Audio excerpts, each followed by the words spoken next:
Post-game live. Knicks lose in thrilling fashion. 114-110. James Harden drops 61 on the squad at MSG. He wanted his MSG moment, and I guess he got it.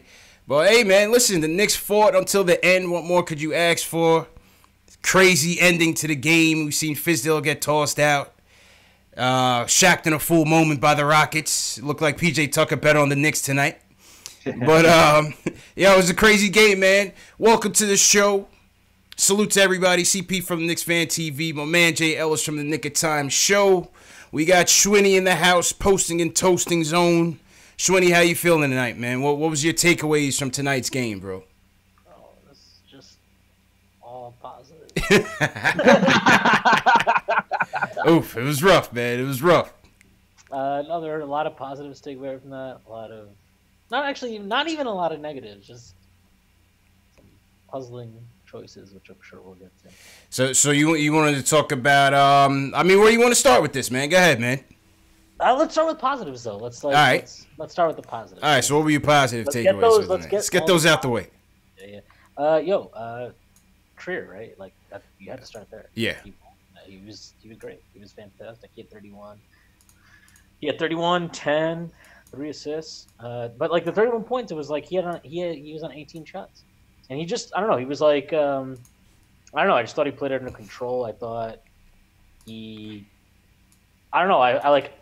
Look, he always ISOs, right? But it's like I thought he was getting his ISOs within kind of the flow of things for the most part. Yeah. When he had those bad possessions, they were like when he did his like stupid ISO thing. Right. There's good ISO and there's bad like the good ISO was there for most of the night. Seemed like after him and Timmy got into it, he kind of settled into his own a little bit.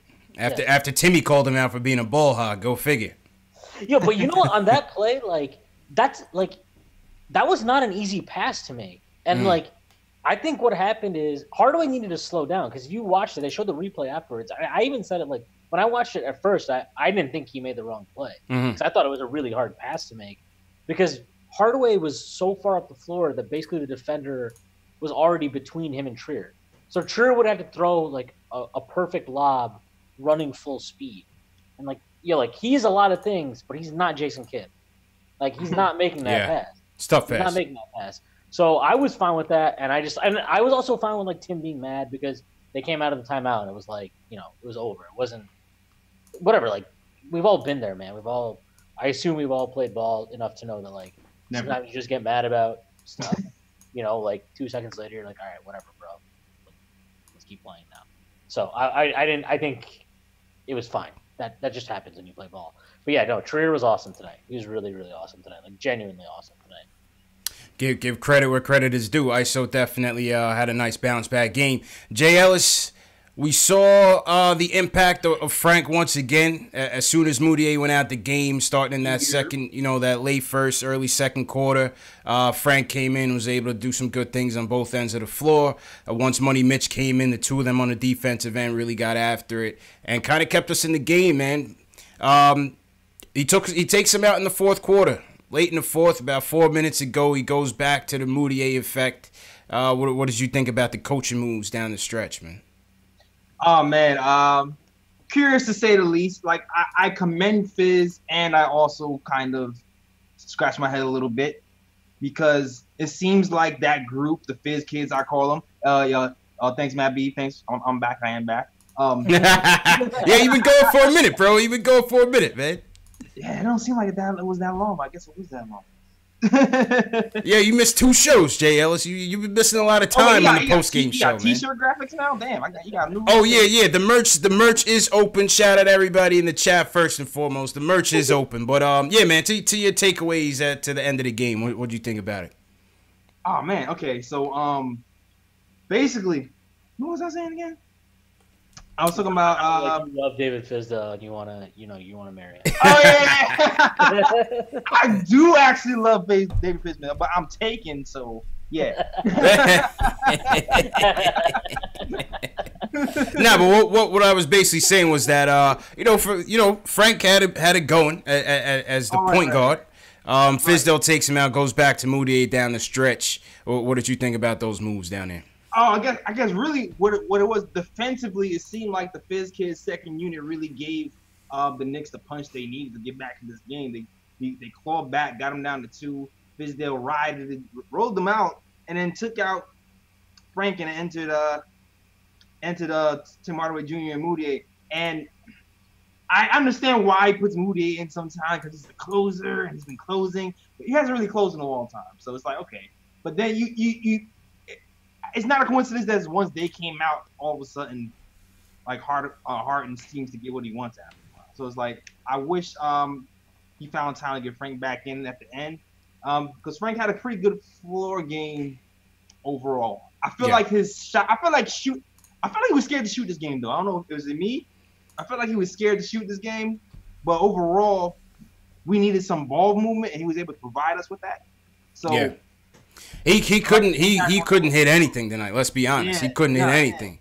He couldn't. He didn't even. Honestly, some of his misses were like they're like, you know, misses were. They're like last game. I think he had 3 or 4 misses that I was like, oh man, they just went in and out. Like, you know, if you keep shooting like that, you know, today he was like legit hitting side rim. Yeah. He always looks like he's aiming his shots. He has no confidence in his jumper whatsoever. Yeah. Well, you can tell real quick when he has, because like there's like a half-second difference between when he just shoots it and then when he, like, you could see today he would have this, he had space, but he would take that like extra half-second to kind of like make sure he had the space. Yeah. And it was just, I don't know. It was it didn't look good. Didn't look good. Definitely tell. You can definitely tell. Like, as opposed to last game, I felt like when he was missing the shots, he wasn't scared to make. He wasn't scared to take those shots last game, even though he was missing it. Yeah. As opposed to today where it looked like he was aiming. Like, he's always looks like he's aiming those shots, man. But anyway, you know, listen, I thought the defense was all right. I thought his defense was okay on James Harden. Listen, James Harden dropped 61. Nobody was going to stop him. You know what I'm saying? Bruce Bowen, Scottie Pippen, nobody was going to stop this dude tonight. He wanted his Garden moment, and sadly we gave it to him. Ends up stealing the inbounds play on the not at the inbounds, but they end up ripping Vonleh, who I thought was doing a little bit too much on that play, and ends up sealing the game with that dunk. So, Harden is just a beast, man. 61 and 15 tonight. Unreal, man. Unreal, but far and away the MVP of the league. I don't know. I was telling you guys earlier today, I never seen anybody drop a 60-piece that effortlessly. I don't know, man. I do feel like the refs kind of spotted him 20 in the first quarter. Oh, he abuses them. He abuses them. Yo, Harden plays like the dude in 2K that you want to quit on because he just knows every single nook and cranny of the game to cheat with. But like I can't even rationally discuss Harden because like, there are just fouls he gets that make no sense. Make no sense. Like, he had a foul today. He drove into Knox, elbowed him in the face, and he got the line. And Breen is sitting there like, oh, he's so crafty, he's so good. Breen was gushing. Breen was gushing from the opening tip-off. Breen was open off of Harden, bro. Between him and Clyde tonight, that was the worst telecast. Oh my god, that was the worst. Like I don't know what. I have no fucking clue what telecast the Rockets are on. I think they're on like Fox Sports. Yeah, I don't know. South like Texas or whatever the hell it is. Yeah. Like they could have been on that, and they would have Rockets fans would have known the difference. That was like the most ridiculous. It was an ode. It was an ode to Harden, man. It was an ode to Harden. I'm embarrassed. There were so many points in that game where I was like, oh, maybe I'll just mute this and put on music. Maybe I'll just put on Spotify and see what's going on. It was so bad. Like it was. I think that was actually more frustrating to me than Harden tonight, which is amazing because no player frustrates me more than James Harden to watch. That was Blake Green was on something tonight. Like what was that? He had that thing with Trier where he was like, "Oh, I think his toe might have been on the line." It's like, no, dude. Yeah, that was pretty obvious. Yeah, like whose side are you on, buddy? Yeah, Jesus, what was man. that? Yo. That was crazy. That was. Yeah. I would like if we just move away from the Harden discussion. Yes. Because those two tonight combined to make me. It was rough, man. maybe anything else. It was rough. That was you gotta grow, How How about this? All right, I'll talk about some more good on this. All right. The lineups, right? Okay. The who didn't play was a big deal. Bro, I totally forgot they didn't play Canner. I totally forgot. They didn't play Cantor. They didn't play Mario. He went with like a really short 9-person lineup, and he really stuck to that lineup. And yeah, and Cantor is somewhere tweeting and deleting something because Scott Perry told him he can't tweet no more after that. Yo, it wasn't until I saw like a picture of somebody, Mike Vorkunov from The Athletic posted like Cannon's just standing off on the side at the team huddle, and because he didn't play, I was like, oh shit! I said I forgot, and Cannon did not play. I was like, yo, let him stand out of the stadium. I don't Crazy care. Man. Crazy. I look. He's an awesome guy off the court. Respect all that stuff, but like this isn't about that. This isn't about. It's just about basketball, and like I don't okay, whatever we can say here. We'll talk about Fizdale more. We'll talk about whoever, like the players and the decision, everything. But like, you can't tell me that like not playing Cantor was not some. I saw like Howard Beck tweeting for the game, acting like, oh, the Knicks are committing some crime. Him and Steve Popper were acting like the Knicks committed some crime. For what? Not playing Cantor tonight. It's like, bro, Cantor is just a minus player. I don't know, like, I would love, I tweeted this out earlier, but, like, I would love to get paid to talk about basketball, to be knowledgeable about basketball, and then to tweet out some bullshit like that, like, the Knicks, are still some dysfunctional organization. Not for, like, any, like, maybe if he had been like, yo, they're dysfunctional because they're not starting Frank. Right. Legitimate reasons. Some things. Like, legitimate reasons. But, like, your reason can't be, well, they're not playing Enes Kanter against the Houston Rockets at the 5. Like, that's probably the most smart thing. We needed more defense. We didn't need his offense tonight. We needed more defense. Like, in this millennium, that's one of the smarter decisions the Knicks have made. Factuals. All right, so with that being said, shout out to everybody in the chat once again, wherever you guys are watching from. Shout out to everybody on YouTube. YouTube chat is going in with their opinions. Robert Rodriguez, Paul Quick, Anthony Parasol, CP the artist in here, Ace Bears, what's going on? Shells Heavy, what's going on? JLs, what you got in your chats? Oh, man. Yo, shout out to my chat, man, in here. Heavy. Hemma King was good. B from Jersey. They call me Tack. Tack, what's going on? People. Matt B, what up? Yeah, man. Chick George, Kendall Baquero. I saw my boy Craig in here. Craig Williams be messing me heavy. What up? Richard Rowe. Yeah, man.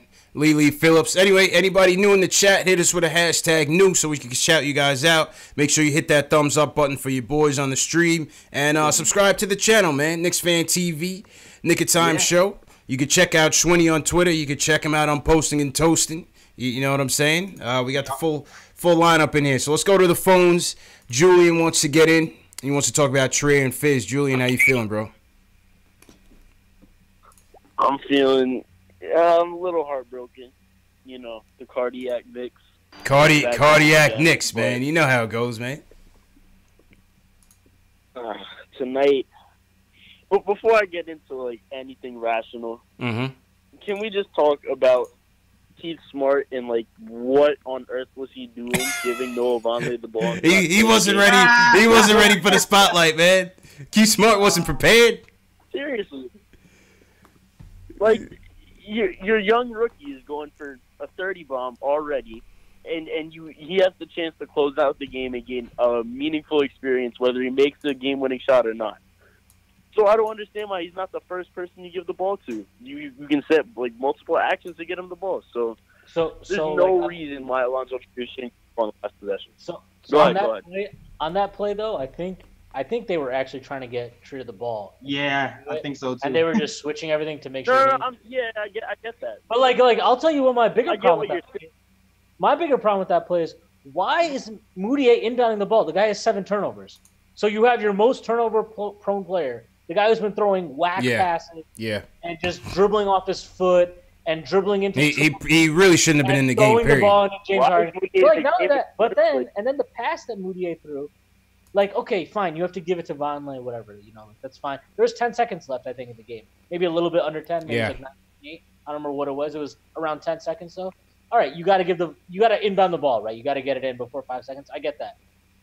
You can throw it into the backcourt there. You can throw it into the backcourt. Yeah. So why do you not just throw it into the backcourt? Instead, he throws it to Vonleh, like inch perfect pass that lands him right in between the two, and in between the double team. Yeah, and you know, I think right after the play, I think Clyde and Breen were saying, you know, Vonleh messed up by putting the ball on the floor, and I agree. But it's like your point guard shouldn't be putting it. Your point guard, don't put him in a bad spot. Yeah, this is not like Lance Thomas or Tim, like somebody that I expect to make whack decisions. But like your point guard, I mean, I do expect Moody to make whack decisions. But like that's why he's not a point guard. Like that's why he's not a point guard. Your point guard cannot, in that situation, he can't put Vonleh in that situation. He put Vonleh in that situation, and Vonleh messed up, sure. But like he should have never been put in that situation. Yeah. And I also agree that to me, look, I think they were trying to get the ball to Trier, but I also think what I agree with the caller at is that it looked to me like if they couldn't get the ball to Trier, the play was to get it to Vonleh and then for Moutier to get like a dribble handoff from him. Yeah. Go ahead, Julie. Yeah, I agree with that part of it. I do think it was pretty uncreative, but it was also like Keith Smart was an assistant coach who, you know, whatever. Like I'm not. Yeah, no, I get what you're saying. Yeah. Go ahead, Julie. Tonight, you know, James Harden, probably the most unstoppable player in our era currently. True indeed. And he's just he's so frustrating. I've been telling y'all about the dime drop for a while now. He did a video about the game against the Warriors. Basically, James Harden, you can see every single time when he gets into that between the legs dribble that he does for 10 seconds of the shot clock, the whole defense literally freezes and stares at him. Every single time they just freeze and they stare at him because there's no actions going on. D'Antoni's not that creative of a coach, so Harden's just getting to do whatever he wants with the ball, and he's a genius at whatever he does. Whatever he chooses to do, he just does it. The guy, you know, again, say what you want about 61 points, and, you know, that should be able to be stopped, but he's, unguardable. Especially in today's NBA when you can't touch the guy. It was, like I said, man, it was the easiest 61 I ever seen, bro.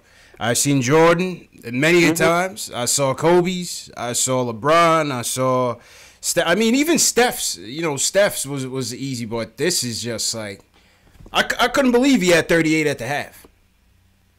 I couldn't believe it. Mm-hmm. You know. Yeah, no, but you make the rules like this, you're gonna breed, you know, the perfect, I don't know, Can I ask you a question? For a guy like Harden. Go ahead, Shane. How boring is it for you to watch James Harden play basketball? Not boring at all. To me, he's the most boring player in the NBA. If you're real, I don't think so. I think you think he's boring, Shwitty? Yeah, I think he's straight up boring. I think he's boring.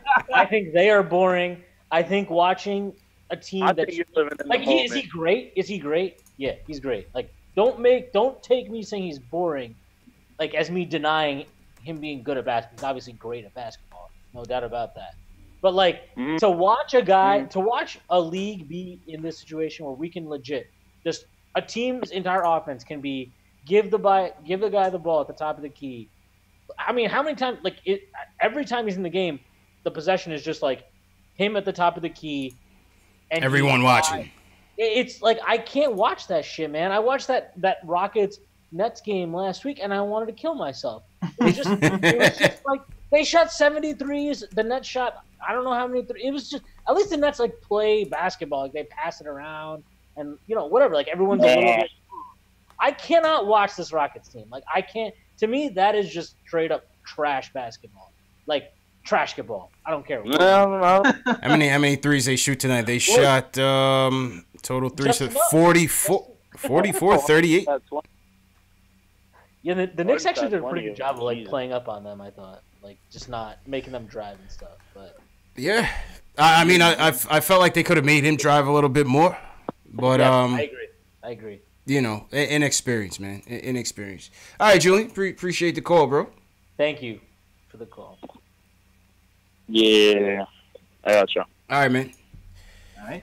All right, shout out Michelle Trier, ISO's auntie in the building. How you doing, Michelle? Shout out Sterling Gonzalez, Charles Reynolds. Never Lose 311. What's going on? All right, next caller is Ari from Manhattan. He wants to talk about ISO, and he's got a trade proposal for you, Timmy. Ari, what's going on, bro? Hey, what's up, guys? Good. What's up, guys? How are you? Good. How you feeling, bro? So, I'm feeling good. God bless Eric Gordon. I mean, what else can we say? That was a clutch three. So, PJ Tucker bet on the Knicks. Closer to the ultimate goal. Mm-hmm. I actually bet my buddy $50 that James Harden would score more than 50 today, and I actually won. But that's how confident I knew he was going to torch the Knicks, especially after the comment he said. But regarding the game, very, very happy with what I saw from ISO Zoe, honestly. You know, the thing that, you know, a lot of people, you know, I know Frank is the polarizing, you know, guard, right? But, like, the difference between my opinion of Frank and my opinion of ISO, like, 'cause ISO's been struggling a lot, like, you know, obviously. But if you look at the eye test, forget about these analysts, look at the eye test, you can see that ISO Zoe could ball. Like, that dude could play. Now, you know, obviously ISO Zoe is an isolation scorer, right? And his biggest weakness is, you know, facilitating and making plays, right? And Frank, for example, his defense is what he was good. And I honestly thought that he did a pretty decent. Believe it or not, I actually thought he did a pretty decent job on Harden. I think Harden got a couple of soft calls on Frank, which I didn't necessarily agree with. But the way I look at it is, I think ISO Zoe has a better chance of developing into a playmaker than I see Frank developing into, like, an offensive threat. You know what I mean? And that's what I see. But like, don't you think they just play well together? Wait, go ahead, Shwinny. Go ahead, Shwinny. What's your question? I actually agree with a lot of that, but, like, to me, I don't see that. Like, that's not a problem. That's why the last few games they've been playing together. It's been great. It's been good because Frank, like, Zoe has a rolling. The New York Knicks are presented by, you know, like, but like that wouldn't happen. That doesn't happen with Moutier. Like, you saw it at the end of the game. At the end of the game, it just turned, like, the only time the Knicks got anything going offensively is when it, you know, when they would get a turnover and they would get on the open floor, or like Moutier would just somehow maybe not turn it over and create. Like, it was just a one-on-one thing. Yeah. So, like, I think right now, like, it's good. I agree with you. I think like Trier, he dropped 31 tonight. Frank could, if you gave him the ball every possession and were like, just shoot, he would not get you 31. He would not get you 31. And I agree with that. I don't know. But I also think that if you put Trier on Harden for the entire game, I'm pretty sure. So what happened is when Frank first came in, they ran like 3 straight possessions where Harden, you know, because Harden gets the ball every time. They just ran 3 straight possessions. Harden got the ball and just went at Frank. And I think on one of them he drew like a BS foul. One of them he horrifically missed a step back 3. I think he missed 2 step back 3s really badly. And then after that, they just kept calling for screens to eventually get Frank to switch off of it. And like, that's the stuff that, like, I agree. Like, I mean, I don't think Frank had a good game offensively necessarily. I don't think it was him not making shots. Obviously, always makes it look worse than it always will be. But like, he had 6 assists, right? Like, that's not nothing. It doesn't mean I'm saying he had a good game offensively. But like, if you just combine that stuff with like him playing good defense and Harden, that does mean something. And like, basically, that's the stuff that like Marcus Smart will do. And people praise him for that endlessly. But, like, why is that? Because he's on a good team. Like, Frank will be fine on a good team. Right. If he was doing the same stuff right now, but on a team that wasn't terrible, people would appreciate what he brings to the table more. So, to me, the issue is, like, yes, Frank needs to develop offensively for sure. But the other issue is just we suck. And, like, we need to get better across the board so that players like Frank or even like Dotson is another, like, a better example maybe, because he actually does hit 3s consistently, but like, you don't see how effective he can be because of how bad we are, you know? That's what I think. That's what I think in terms of Frank. Go ahead, Jails. No, it's interesting too, because I think I saw a stat that said that Frank has like the highest plus minus out of anyone on the Knicks in January or something like that, and he hasn't scored a bunch of points. But really, all he's doing is recognizing who has the hot hand and passing him the ball, and he just moves the ball. He takes his opportunities when he can, and he plays defense, and he ends up with the highest plus minus. And then, you know, when he gets away from him offensively, he's gonna take him out. So I mean, pretty much there's a role for him, just like Sweeney said. There's a role for him here. It doesn't have to be Kyrie Irving. And even if when we eventually get like another point guard or something, he can be a nice piece for a winning team. Pretty much. No, I agree. First of all, I agree with everything both you said, especially the new gentleman. I don't know your name, but I definitely agree with everything you said. Sweeney, yeah, I agree with everything you said. Now, you know, the only thing is that, like, you know, we're trying to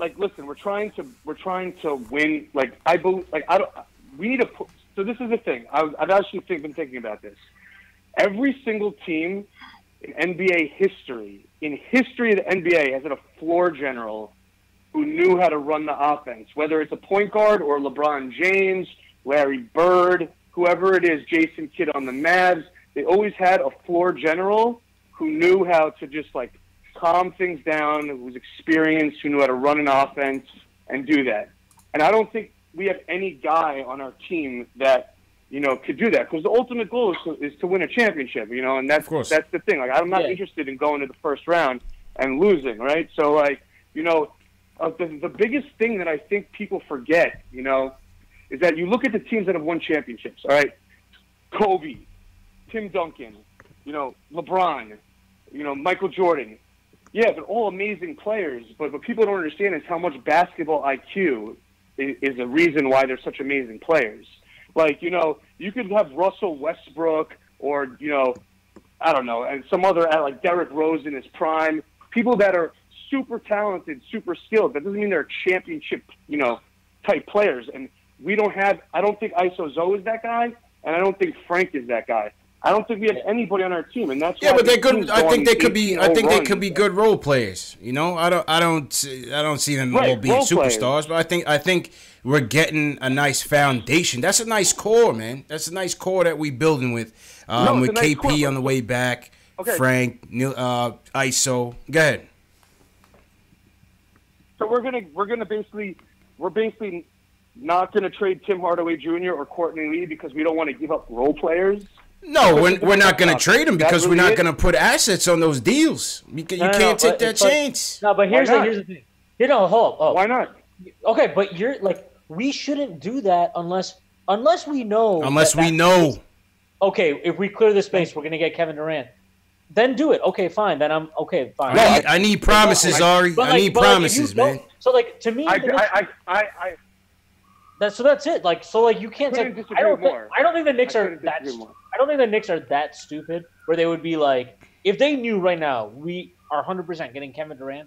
I don't think they're that dumb where they'd be like, nah, we're not going to trade this one guy to dump Hardaway's contract to get. Yeah, like, they wouldn't do that. I don't think. At least, like, I know the Knicks are dumb a lot of times in our lives. We all know that. Like, I don't think they're that dumb. Go ahead, Art. Okay, so first of all, the cap space, it's not like you clear cap space and then if no free agents come, it's a loss. The problem is when you free cap space and then you decide to sign Tim Hardaway Jr. to $17 million a year because you didn't get anyone else.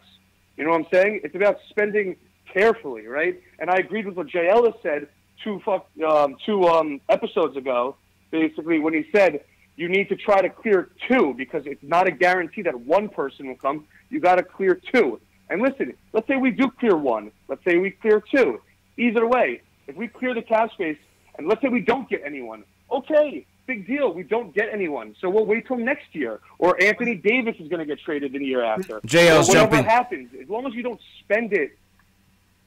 I hear that, Ari. Go ahead, JL's. I know JL's got my back on this. I know JL's. Go ahead, bro. I'm sorry. I really don't. I'm sorry. Go ahead, bro. I know we had to clear two. All right, I did say that, but I'm not attaching assets. Like, we're still. Listen, I remember the beginning of the season. Remember in the summer when everybody was talking about we were in the asset collection part of the rebuild, and we're not going to attach assets for like. Listen, at this point of the game, for us to be fiscally responsible long term, we need cheap talent. Cheap talent are young players, first, second round picks. You have to kind of hoard all those guys before you can start making a move like that. Yeah. And right now we're in a hoard mode, dog. And like I know for a fact, like you are right. I did say we have to clear 2 max contracts. I mean, two get clear contracts for 2 free agents for anybody to come here, because I don't feel like anybody's coming here dolo. Me personally, I don't feel like it's happening. That makes sense. But I'm still not attaching contracts, right? Because we're gonna find ourselves in the same position where we're gonna have all these big name free agents and then nothing to fill it with. You're gonna have old veterans. We'll have like a 2-year window to win something, and then we have to start over. Yeah. And appreciate the call, Ari. I just want to move to the next calls because we got a lot of callers in the queue. But I'm going to put you on hold, Ari. If we get through the calls and you want to jump back in, feel free. Next call is Q from Brooklyn. He wants to talk about overall state of the Knicks. Q, how you feeling, bro? How'd you feel about this game tonight? What'd you think about the game? What's up, fellas? How you feeling, bro? Yeah, man. Man, I'm torn, man. I'm feeling torn. I said that in the chat. You know what I mean? I didn't know whether I wanted to tank this, whether I wanted the Rockets to just get a solid win, whether I wanted the Knicks to win. I was pissed off at Mike Breen and Clyde, man. We need a state of the Knicks address, man. We need to find out who's Knicks fans, who's not. What's going on, man? Because I'm sick of Mike Breen and I'm sick of Clyde going for these superstars and loving these superstars. Gushing over these guys, man. Gushing, man. Before the game even started, man. Oh, man, it was nauseating. I thought I was watching a Rockets game. Yeah. I thought I was watching a Rockets game, man. And you know, CP, me being in Texas, man, you know it's tough for me down here because it's just, man, it's painful, man. So I'm sick of this, man. But, you know, let me get my mind right, man, because I don't want to be ranting the whole time. I know what we're doing. We're not getting superstars. We're not. We need to get away from that. Also, at the same time, the Knicks are going to build via the draft. They're going to build via not free agents, but get, you know, a couple of lower-level free agents and try to kind of build the players they already have. I could tell. I've seen this before, you know, so it's one of those deals where it's going to be so frustrating because we're going to go through this again next year. Even with KP, we're going to have a mediocre season because if you look at it, Mills and Perry, I would be jumping on the phone right now. If we were doing something for the future, I'd be jumping on the phone right now calling Indiana. Like, yo, take this guy, Tim, right now. You know, Oladipo went down. Yeah, Oladipo unfortunately went down, man. Oladipo unfortunately went down. Yeah, That's their season. No, they still want to clear Tim. That's still happening. They just don't want to attach nobody with him. That's right.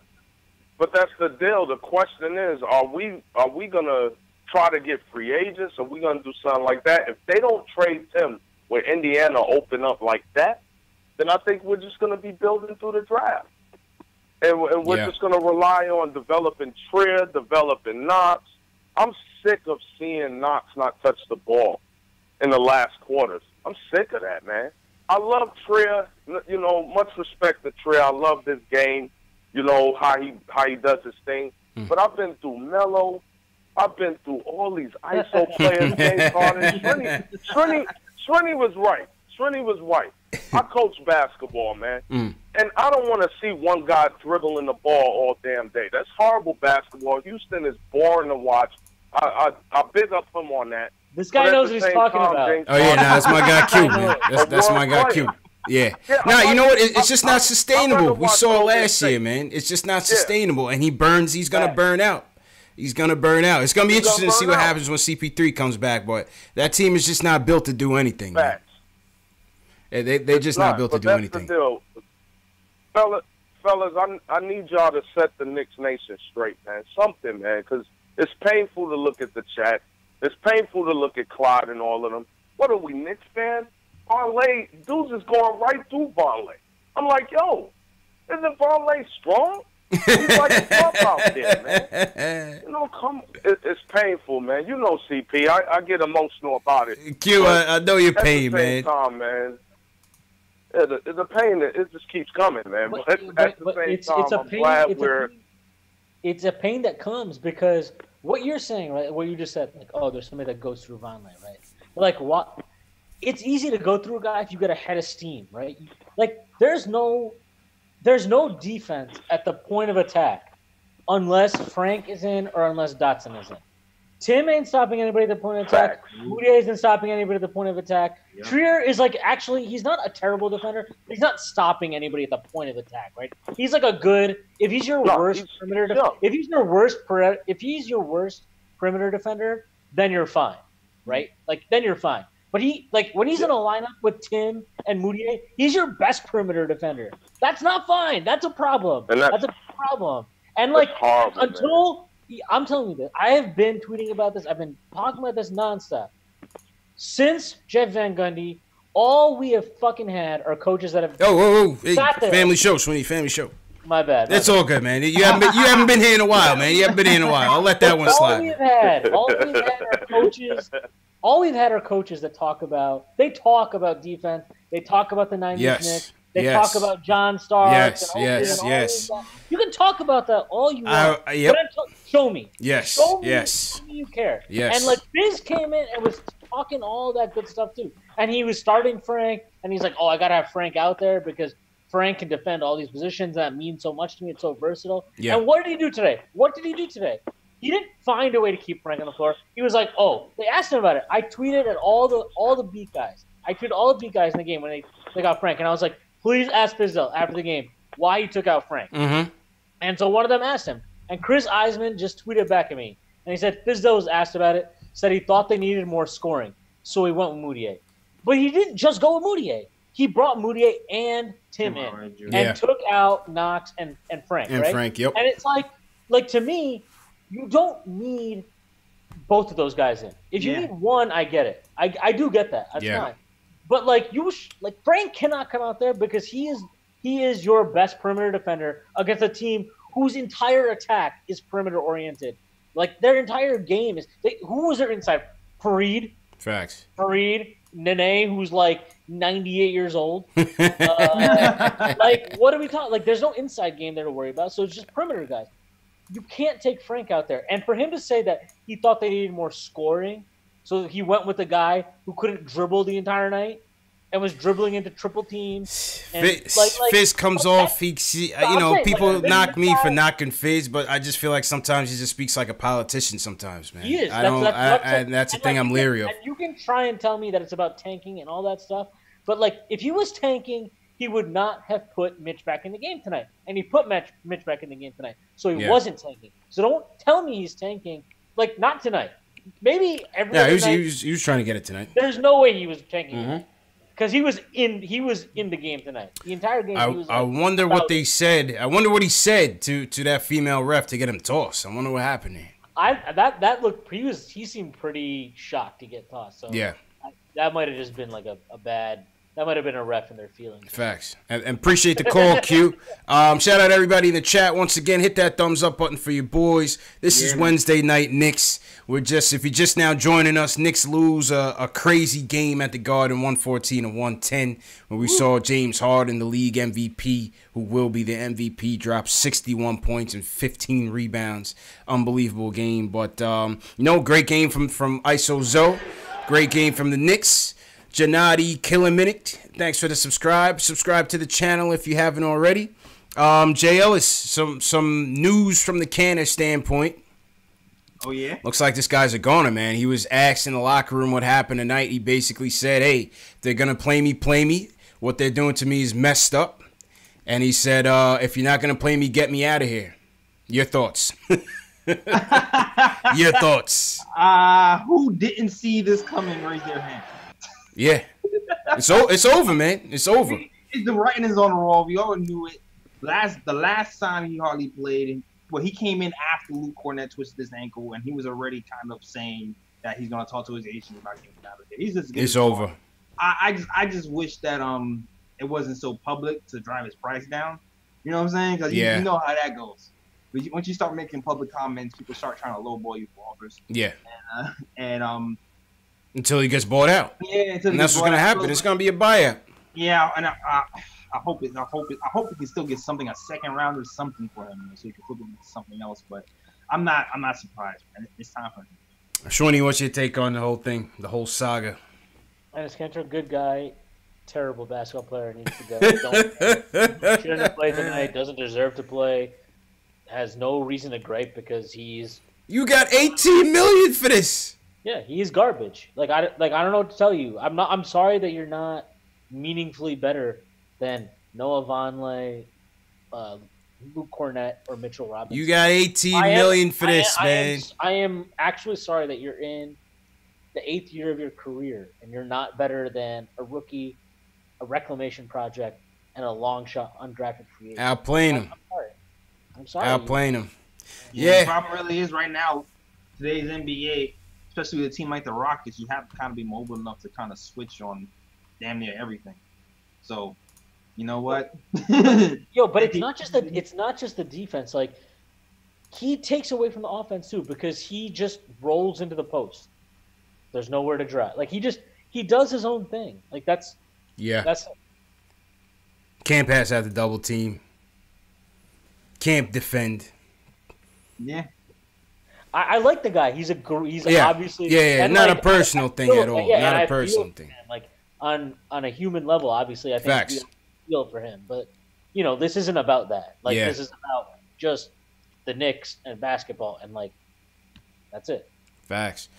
Yeah, I think it's just gonna end in a buyout, man. I think the contract is too much to facilitate without. They try to get the third team involved. You guys saw that earlier this week in the Jabari Parker trade. They try to get who they try to get involved. Minnesota.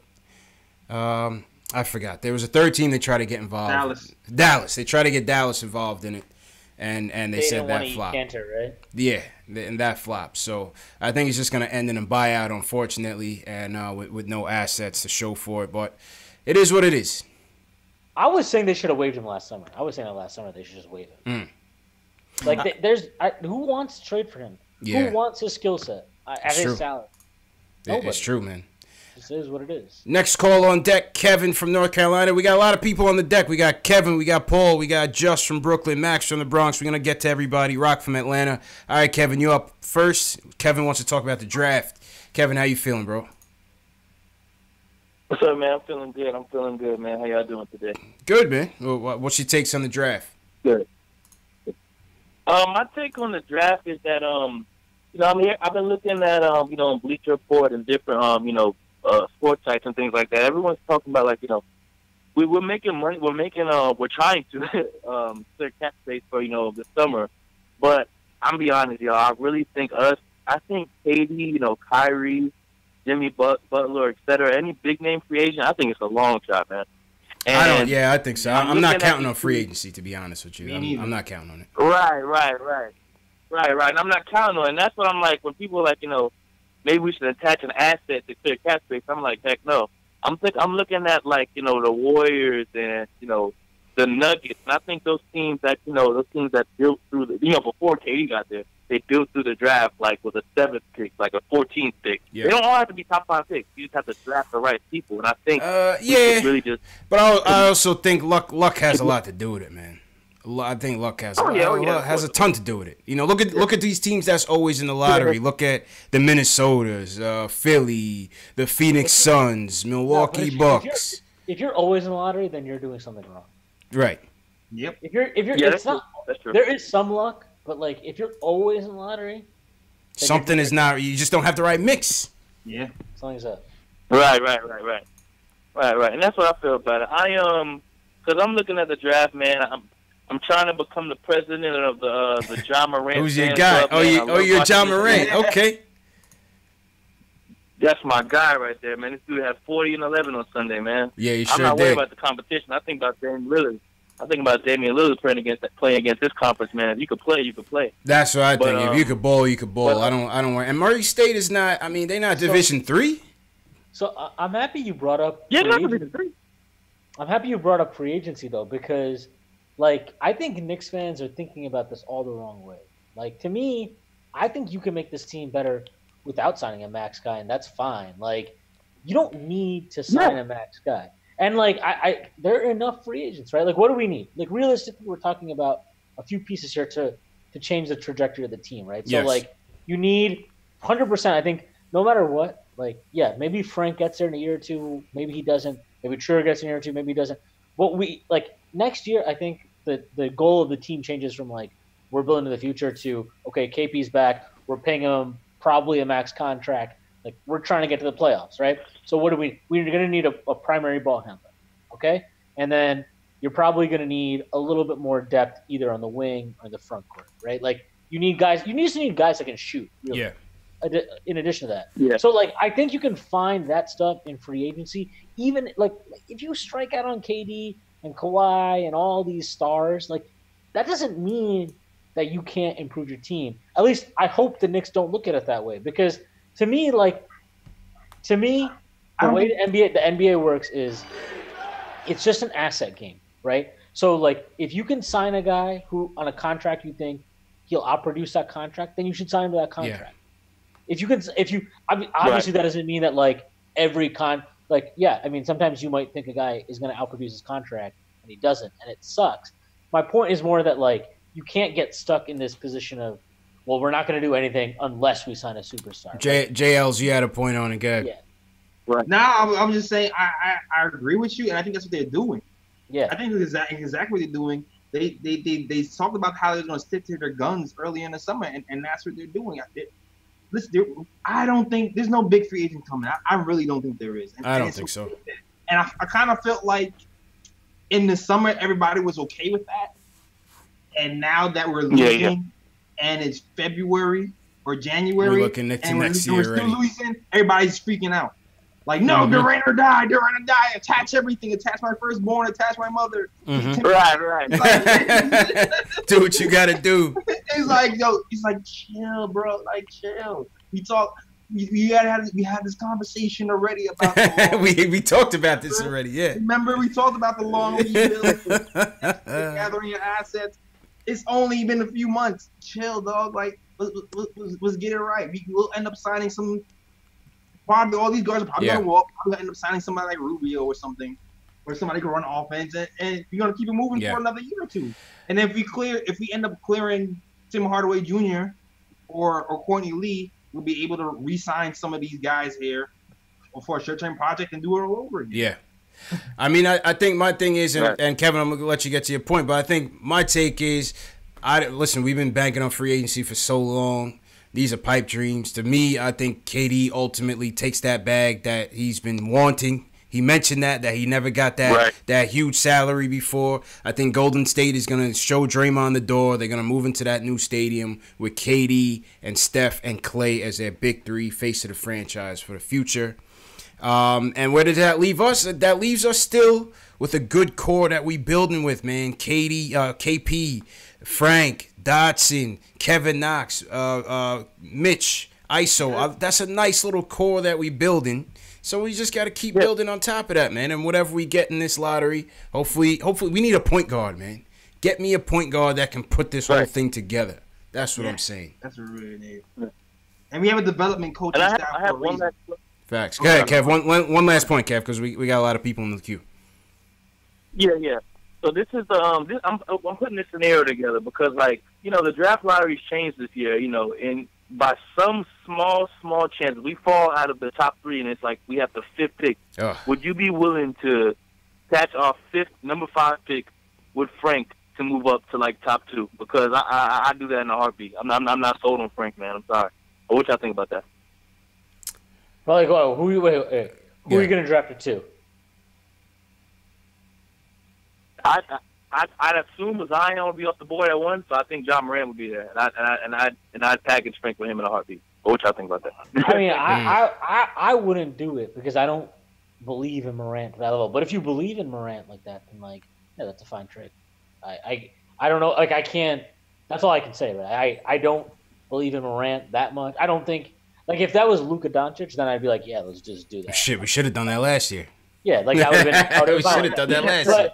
But I don't believe in Morant to the level, which isn't to say, like, I think he's a bad prospect or anything. I think he's a good prospect. Yeah. Okay. I just don't. I don't. Yeah, that's it. So but if you believe him like that, yeah, that's a fine trade. They should definitely do that. If they have a conviction, I've always said this. If you have a conviction about a player, especially in the draft, for example, I'll give you an example. This isn't to make myself sound like a genius because I've had terrible takes on players too. But when Jamal Murray was coming out in his draft, we didn't have a pick that year, and I said I was like, yo, I would trade a future pick unprotected to any team that is willing to draft him for us and trade him to us. I don't know if that. I mean, I don't know if that trade was even out there. But I'm just giving you an example. If you believe in a player's upside that much, you should be able to. Dallas did it last year, right? Yeah. They believed in Luka so much they were like, yeah, screw it. We're going to give up a future. We'll give up a future first because we think he's worth it. If you believe in a player like that, you should do it. But I mean, the Knicks believe in Ja Morant like that. Yeah. Okay, but I mean, you got Jails. No, I just want to ask him. What do you feel like is keeping you from believing in me and Morant? Yeah. I mean, I just all right.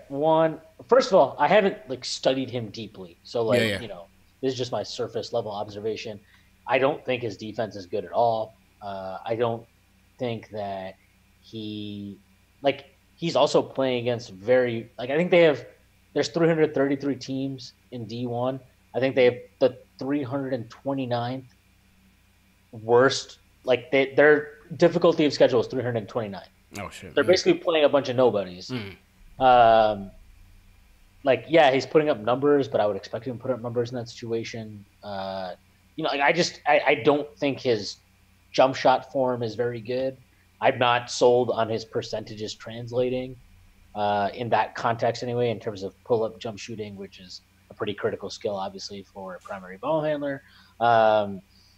There's just a lot of things there that I'm not totally sold on. Like I said, I think he's if he got taken number 2, that's fine. I think he's arguably worth that. Mm-hmm. I don't know if I'd be willing to give up a 5th pick and Frank. Yeah, I wouldn't do that. I wouldn't do that. That's what I'm saying. I'm not that he's not worth the number 2 pick. Yeah. More that is he worth 5 and Frank or 5 and something? I don't know. Yeah. That to me is a little bit different. No, I want a point guard, but I don't think I would do that. I don't think I would do that, JL. So to give up 2 assets to get him. Because I want Drew Holiday. I think AD is going to ask out, and I think we should, if we're not in on the AD stuff, which I don't. You like Drew Holiday? Interesting. That's a good point. I think we should go up to Drew Holiday. That'd be nice. Drew Holiday, he'd be a New York baller. Is he a free? He's a free agent as well next season? No. We got to trade for him. You have to trade. But for him. I would trade. I would trade a future. All right, think about it. What did Kawhi go for? Right, he went for DeRozan and a Danny Green. Yeah, and they gave Danny Green in that trade. So Toronto got a lot in that deal. And they gave up DeRozan. They gave up our pick. Jakob Poeltl, our pick.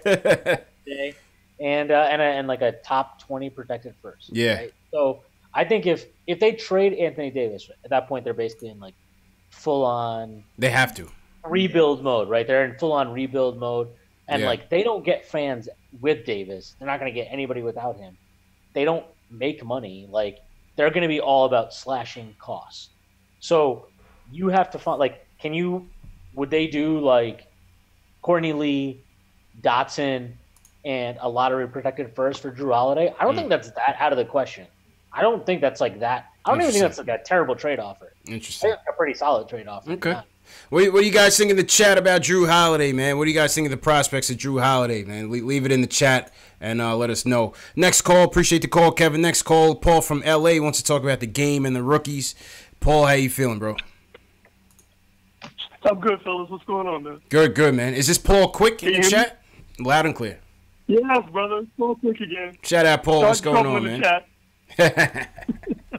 I'm good, man. I'm good. I'm just, having my usual Frank fight in the chat. Oh, yeah. It's all good, man. It's all good. What'd you think about the game? The game was not a disappointment to me, really, other than the failure to execute on that last inbounds play. Yeah. Like a lot of people said, I really don't know why they were throwing it to my man Von Lane. You know, to have him handle the ball that high, that far away from the basket. He's not a great. I mean, he's an okay ball handler, but you know, under pressure, that's probably not the guy you want to be throwing the ball into. Yeah, they blundered it. So, so I'm not really sure what that was all about. Mm-hmm. But overall, I mean, look, we're not really winning a whole lot of games this year. If the team is competitive, plays hard, and for the most part makes sensible plays, and the young players look good, I'm all right with the losses because we're not going anywhere this year anyway. Yeah, listen, man. I was thrilled with that game. I was thrilled. I always hope for them to win, obviously, but I'm never mad when they lose. So to see them lose, listen, they fought the whole game. As a Knicks fan, Yeah, you can't dog that. They weathered the storm. You have to be excited because they had a chance to win. Yeah. Yeah. They rose to the you challenge, excited? man. They rose to the challenge and they never wavered. I can't knock them. I can't knock them. Yeah. Exactly. Go ahead, Jails. And like some of the other people have said, it was a bit of a Hardaway love fest. That was kind of funny. Oh yeah, Hardaway was playing Harden, well in the not first half. Harden. Yeah, he did all right. After him and ISO No, I got mean, into it, it Harden. kind of galvanized both of them. They kind of did the anything you can do, I could do better type of thing. The two Spider-Mans. Yeah, I actually commented earlier that I thought it was kind of funny. Maybe Timmy needs to yell at Trier more often. Yeah, he should. I was the same. I'm the ball hog on this team, not you. You know, we need. This is something. Now, I do have one. We need a dog. We need. I do have we one. need somebody. We need somebody in this team that's willing to get in people's faces. Like Absolutely. I don't know if Timmy is the. Like, I don't mind when Timmy does that. People get really upset about that stuff, and like I do understand when people get mad about Timmy getting mad about somebody else's defense. That's funny. That's the funniest part. Yeah, I get that, but we do definitely need somebody in this team that's consistently willing to like get in people's faces, because that's fine. Like, it is fine to get upset during a game as long as you don't hold that, like you don't take that with you. Yeah. Beyond the game, it's fine. Like, you know, like I said even before, they got into an argument. They went into the timeout. When they came out of the timeout, Timmy slapped him in the butt and it was over, and Trier balled out for the rest of the game. Like, there was no beef after that. Yeah. Right? Yeah. That's fine. But you need I think in the more guys aftermath, like that. Yeah, I think in the aftermath, Timmy handled it well because he squashed it when he got back on the court. Yeah. You know, he gave him a little pat on the ass. Yeah. And, you know, he's done. But it's the same argument that people have made before, like when they say, well, Harden used to get on people for not playing defense, and it was such a joke around the league because he didn't even try to play defense, and yet he had the nerve to yell at other people for not playing D. It would be better if it came from somebody who made a credible effort themselves. I mean, Hardaway is a horrible defensive player, and everybody on the team has to know this. I mean, they play with the guy, they practice with the guy, they know how bad he is on defense, so they have to be a little incredulous when it's coming from him. You know what I mean? So we had, like, if Frank had nuts and was, like, playing defense the way he does, that was a different kind of cat. If you got on somebody about not playing D, you were totally respected because, you know, this dude is getting after people on defense. Or like Dotson. Or but like Frank is like, so somebody put in the chat, Frank is a lion. No, Frank is a kitten. That's why he'll never be that dude. I mean, listen, time will tell. I ain't mad at him. Yeah, I mean, time will tell. But he's not that dude. Time will tell, man. And appreciate the call, Paul. I Appreciate the call, man. So my bad. This man called us in the queue. I just want to make sure everybody gets that point in. Kind of got to cut it down a little bit. Just from Brooklyn, you're next. Wants to talk about Moutier and the point guards. Just what's going on? Yo, CP, fellas, what's going on, man? Long time no speak. What up, Just? How you feeling, bro? Can't complain, man. Listen, tonight was a good game. I can't lie. I was watched the whole game from start to finish. Mm-hmm. But I'm gonna be honest, man. Like, for all that Moutier's done this year, Moutier stinks, bro. like, yo. Just with the call of the night. He said it. He said it. Just with the call of the night. None of us did. He said it. Oh my God, he's a sore eye for sore eyes, man. Games like Moutier, he has the pace thing down pat, but when he's going to the paint, he has these baby It's a car wreck. hands, and he keeps getting stripped. Yes. He's 6'5", he's probably like around the 200 mark, but his IQ in those situations, you can't try to drop, like you can't drive on 3 defenders you want to get the call. You're getting stripped clean. Yeah. And then they That was always tough. score on the other end, man. Like, Yeah, that was tough, man. JLs, what you got to say about this, man? I ain't got nothing to say about that, man. It's been a slow decline for a while, yo. It's been a slow decline. He had a spurt, he had a spark in November, and now it's been a slow decline since then. And shout out to my guy CK, man.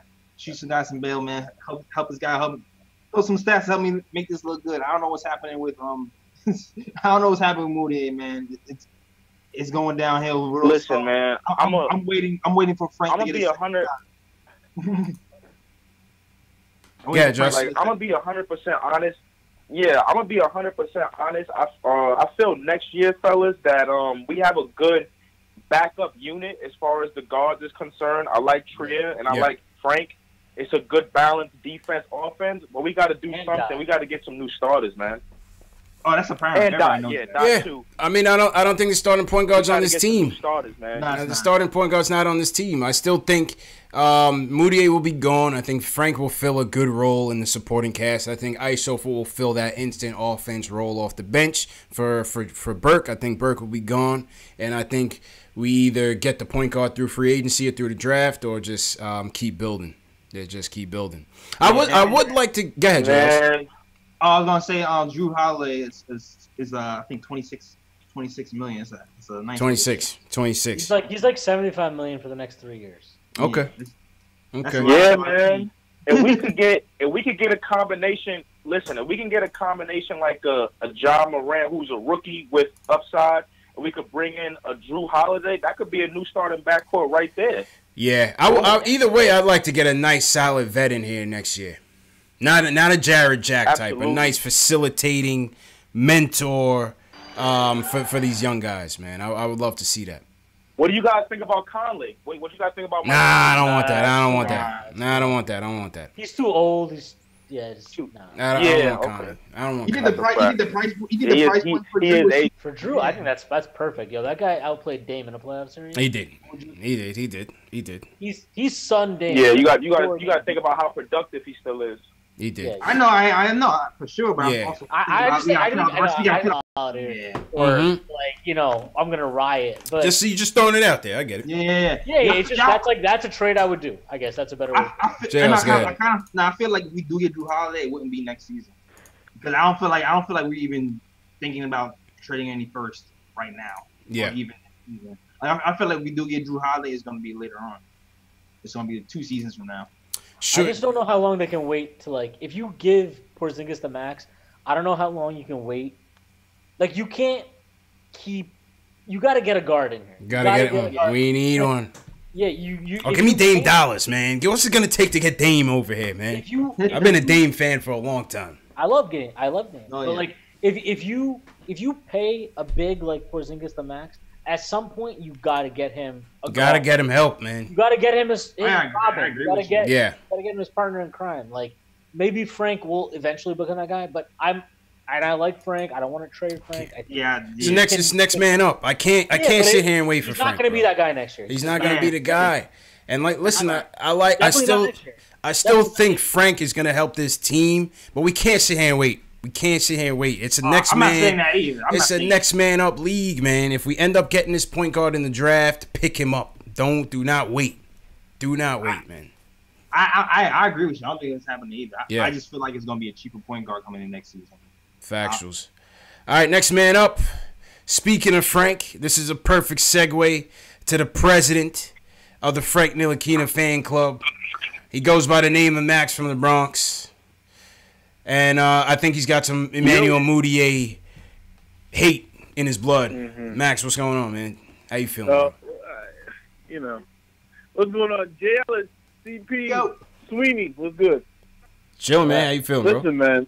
Let me get to the nitty gritty, right? Yeah. You know, Fisto pulled the same shit he pulled in London again, right? You know that, right?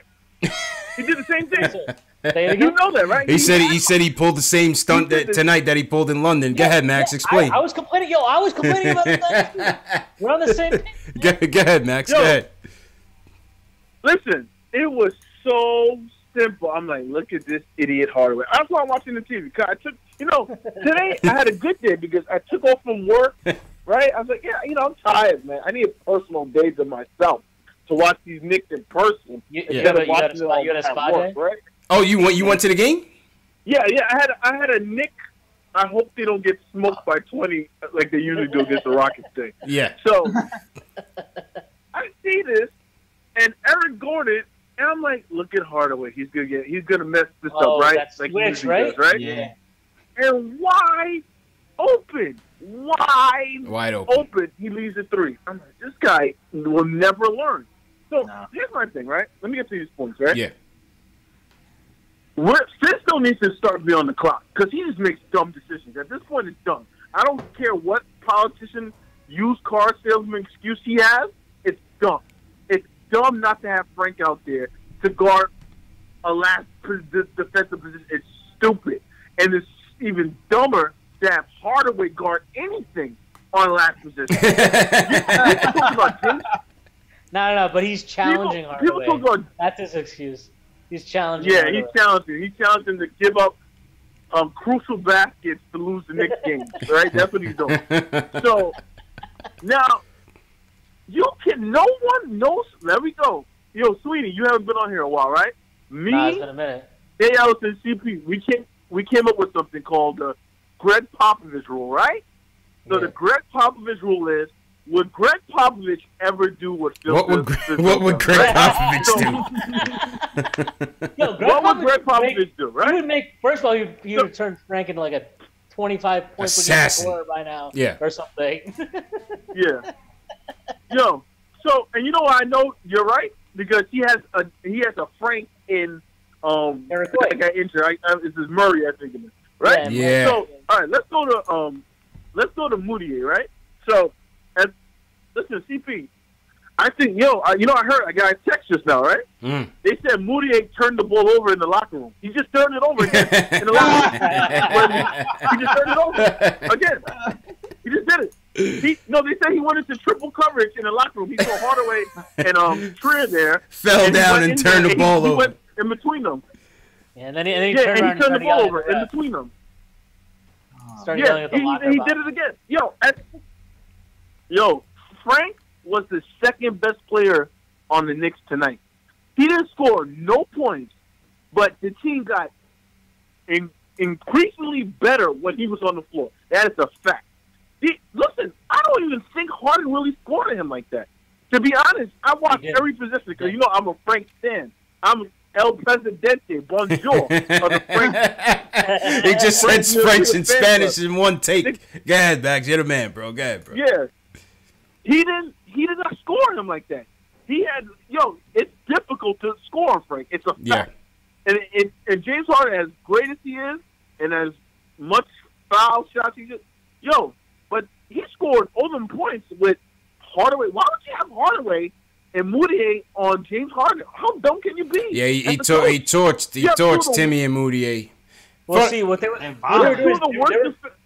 But they were forced. Like I don't blame that so much on the scheme because when Frank was in, he was on Harden, and they were just running so many screens to get him off. Like that was, I get that. But I agree with you. Like when Frank wasn't in the game, like why wasn't Frank in the game? Like he should have just been in the game every time Harden was in the game. That should have just been like his assignment. I thought that's what I wanted to see, man. Like give him the challenge. And, let Frank shadow this dude. I just want to throw this out there because it's a third straight game. Yeah. I've been randomly tracking this for 3 straight games.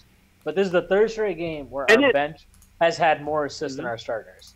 So our bench today with Frank and Trier had 9 assists. Our starters had 6 assists. We had 15 assists total as a team, which is, like, I don't even want to get into how pathetic that is. Yeah, Max. Not only that, too, I have to admit this, right?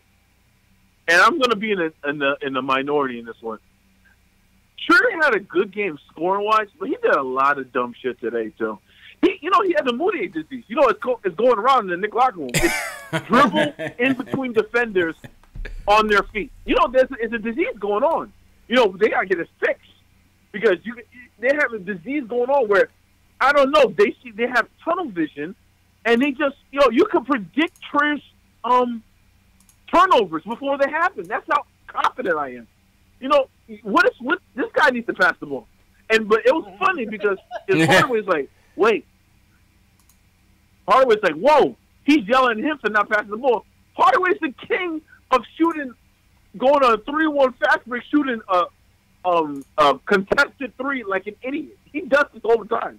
So he has some damn nerve to complain about Trier shooting the ball. You know what I'm saying? It's like, yeah, that was pretty funny, man. Fisto needs to get on his job, man, because I don't know if he's going to last those 4 years, man, because that politician talk is not going to work with New Yorkers for that long. You're going to start to see 2-3 zones, all these dumb stuff he do. He cannot be doing this, man. Yeah, can't do it. Go ahead, Jails. Appreciate the call, Max. Go ahead, Jails. Now, I'm going to say this because, actually, like, I'm not even mad at Enos right now because I just kind of took a peek at what Enos was saying. Mm-hmm. I kind of blame this on Fizz, dog. Like, because in what way? Fizz was not straight up with Enos from the jump. He was playing politician with Enos, and that's the problem we have from the 2 weeks ago when Luke Cornett was coming back and Mitch was coming back. They put out something that said, you know what, we're gonna experiment with a 2 center lineup. And I was sitting here like, what? Like what? So that doesn't seem really like, who are you gonna sit? You're gonna sit Von Lay to have a 2 center lineup? Like who are you sitting? Didn't really make sense. It didn't really make sense. It didn't seem realistic. I thought he's trying to keep everybody happy. And then I'm reading the quote from this morning. Enos said that this morning Fizz told him that he was going to start. Oh, today? Yeah, I just read that on Twitter. Wow. But like, you're allowed to change your mind. Yeah. That's true. You are. I mean, he's getting paid $18 million a year. It's not like he's some vet min guy like it's fighting for his career. This guy is on $18 million a year. He's already made $54 million the last 3 years. Like, he's probably made in his career close to $100 million already. So he's not exactly like I'm all about his battle against Erdogan. That's fine. I'm good with that. Like, awesome dude. I don't feel bad for him when it comes to basketball because he's been sitting there all year throwing out passive aggressive BS on Twitter. He's not been a team player. As soon as he gets the ball, he's just in the post. He's just like he'll set a screen, right? He likes to set a screen, but not actually set the screen and immediately just run into the post. I legit saw a possession. I saw a possession this year, which I'll never forget. I think I'll try and find it if I still have it clipped, and I'll tweet it out after this. He had a possession this year where Moutier was posting up. Cantor threw the ball into him from the perimeter, right? Because he was posting up. Throws the ball into Moutier, and then runs in right next to him to ask for the ball back for a post-up. Like, I'm sorry. Like, I don't care. I'm so done with this guy about how he's being – like, if he's as good as he thinks he is, right? If he thinks he's as good as he thinks he is, how come 29 other NBA teams have zero interest in training for him? It's a fact. Yeah.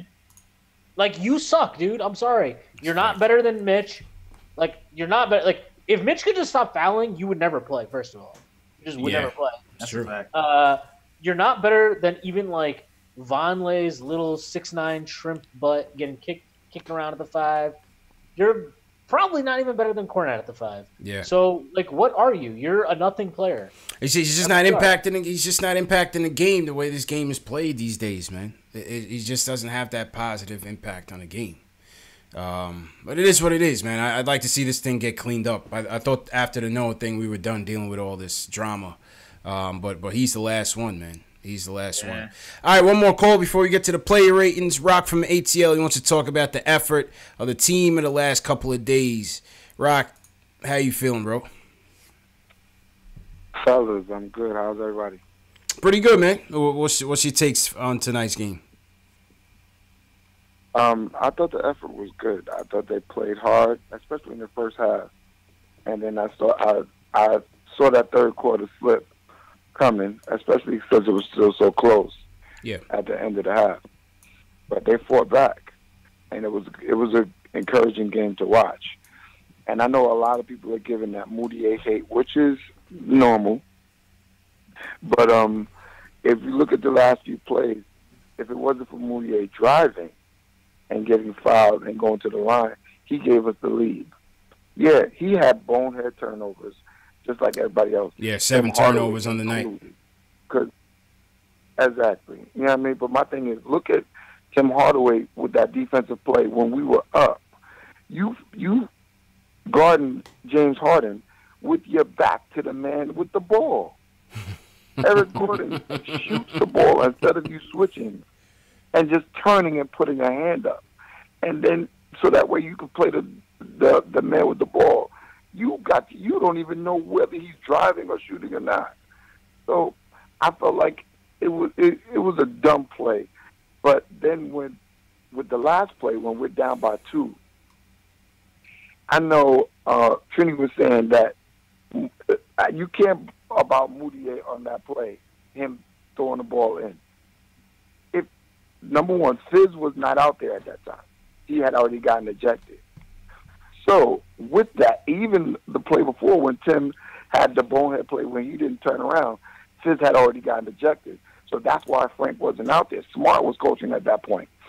But I felt like once you threw the ball in, that is up to Noah Vonleh not to dribble the ball. Yeah. That is not your job. That was a big at mistake. That point. That was a big mistake you have that he to made. Hold the ball.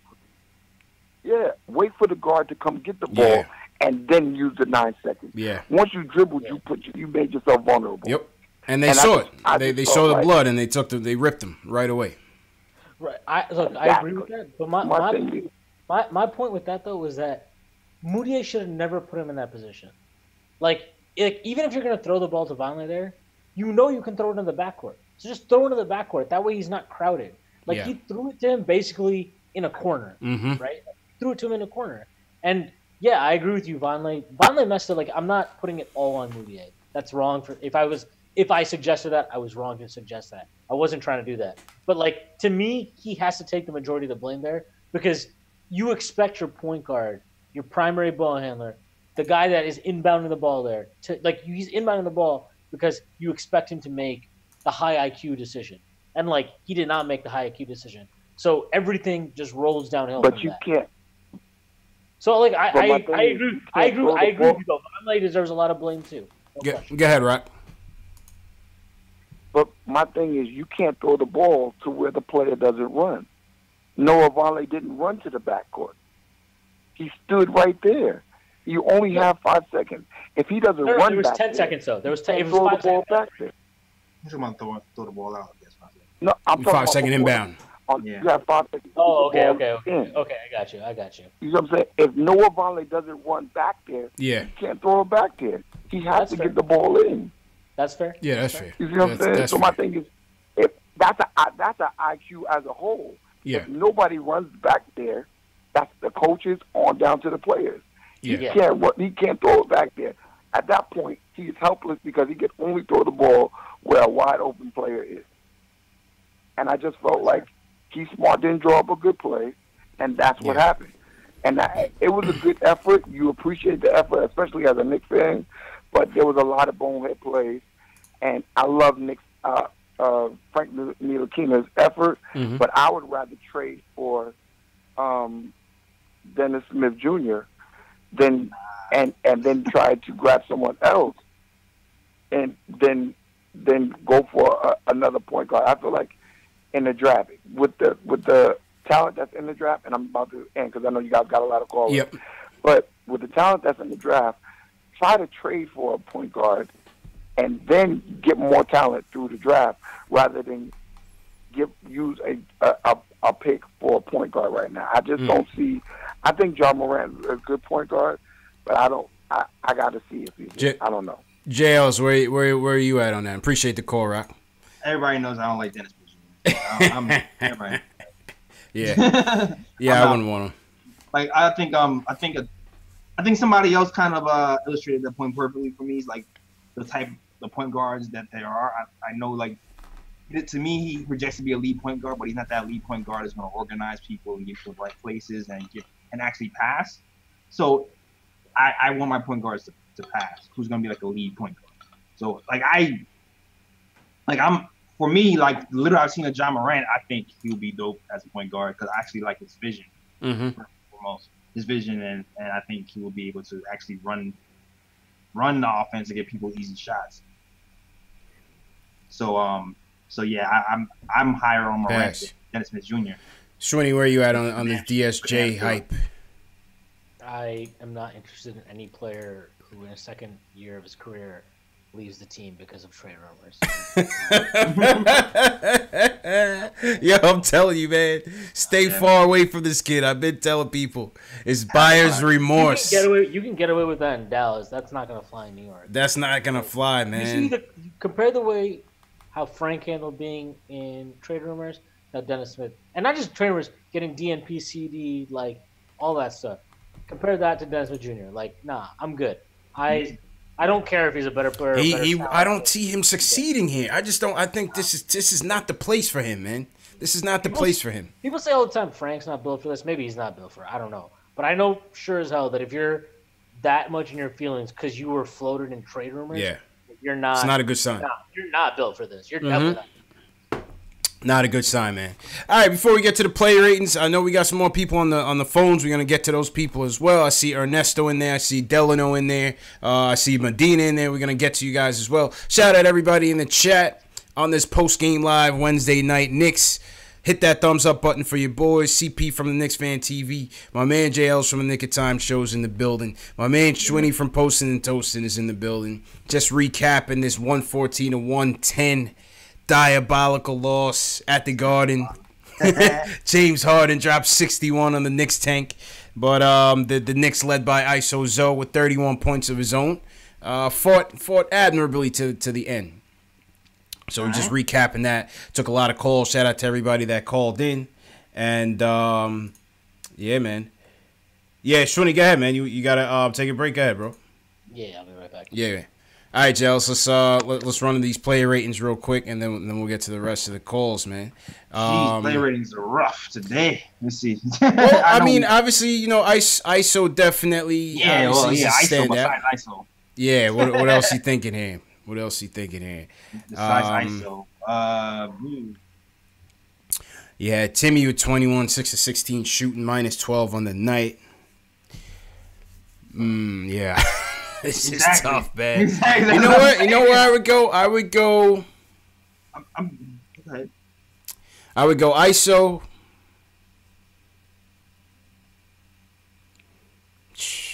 Jeez. Yeah. I like Mitch's game. I like what Mitch did out there. That's what I'm thinking too. I'm thinking Mitch. I like what Mitch did out there. Shout out to Mitch. 12 points, couple blocks. I would say ISO 1, Mitch 2. I guess you can go Timmy. You know, you can go Timmy 2 or 3 with 21 points. 21 points, you know, shooting percentage was terrible, but 4 rebounds. Yeah, I think I would go ISO, Timmy, and Mitch tonight would be my three standouts. What do you guys think in the chat, man? Who are your 3 standouts from tonight's game?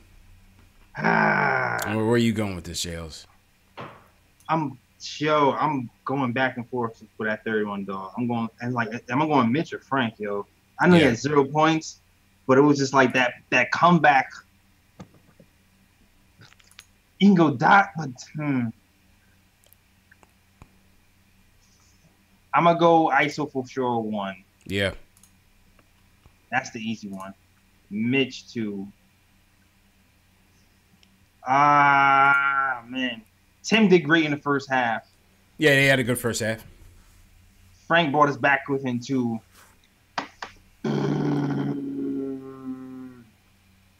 I'm going to go Frank. Tim, Frank, and Mitch? The only 0 point. Yeah, this 0 point 3 star of the night goes to Frank. Schwinny, who your I guess your 3 notables in tonight's loss here? Trier, Frank, Mitch. Yeah, that's what I said. I said Trier. No, I said Trier, Timmy, Mitch. That's what I went. I went Trier, Timmy, Mitch. But I thought Frank was definitely up there. Fourth quarter. Say that again? The Tim can kick rocks after that fourth quarter. Yeah, fourth quarter was ugly. Fourth quarter was ugly. Shooting percentage was off. Nah, forget that last possession. I'm happy that last caller brought it up because he was supposed to switch. Even they were saying like he was definitely supposed to switch on that. True, definitely supposed to switch. Didn't switch. I don't even know. I think he was defending like I honestly don't even remember who was screening. It doesn't matter. He was supposed to switch. Gordon just got to step in wide open three. Like, I knew that was money as soon as it left his hand. I was like, all right, well, yeah, whatever. Yeah. Tim had his moments, but that play, you get to kick rocks after that. Yeah. I understand keeping the ball out of Harden's hand, but it was like a little bit too. He overplayed it a little bit too much. Yeah, if Trier's gonna switch right there, that's fine. Like you just don't want to give up. You don't want to give up a three there for sure. That's what you don't want to do. That's a fact. A wide open three, not just a three. Wide open three. It's like I know you want to get the ball out of Harden's hands, but let's not act like Gordon hasn't been hitting threes his whole career.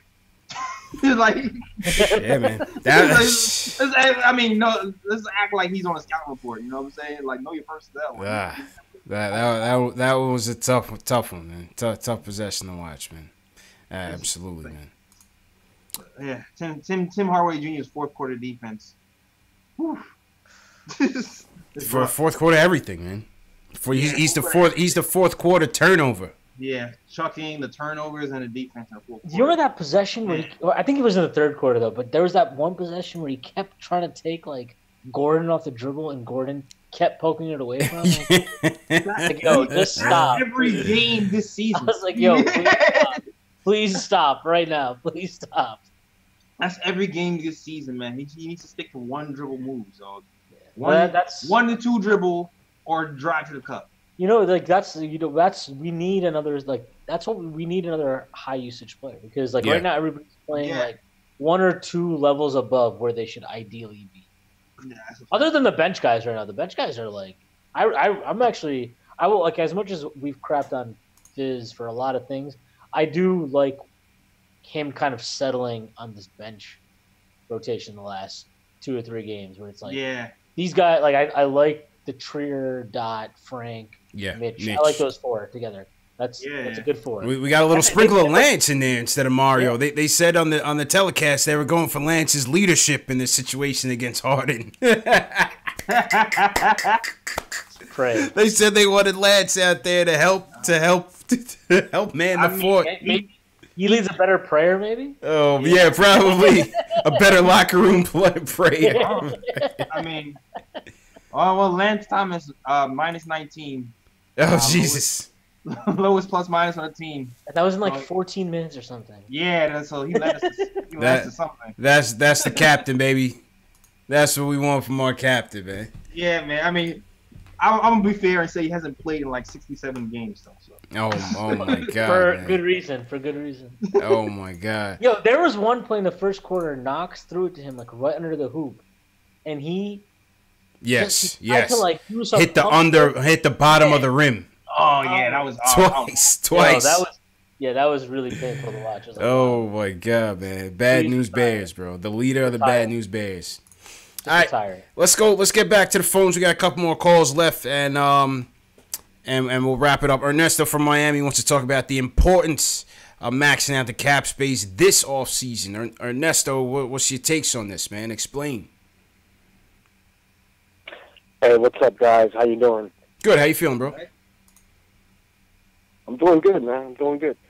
I wanted to talk about, the importance of maxing out the salary cap that we're going to have before extending KP. Okay. How you feel about that? That's what it's all about. Even though if we miss out on all the free agent targets that we want, for example, we still need to spend the money. And we still and it's still a good idea to get at because if we just use the existing salary cap that we have just to re-sign KP, that limits what we can do in the future. So we have to max out. Let's say I'm going to give you a round number. Let's say we have $20 million right now in salary cap. That's what we have before we re-sign KP. Well, we need to maximize that. We need to completely max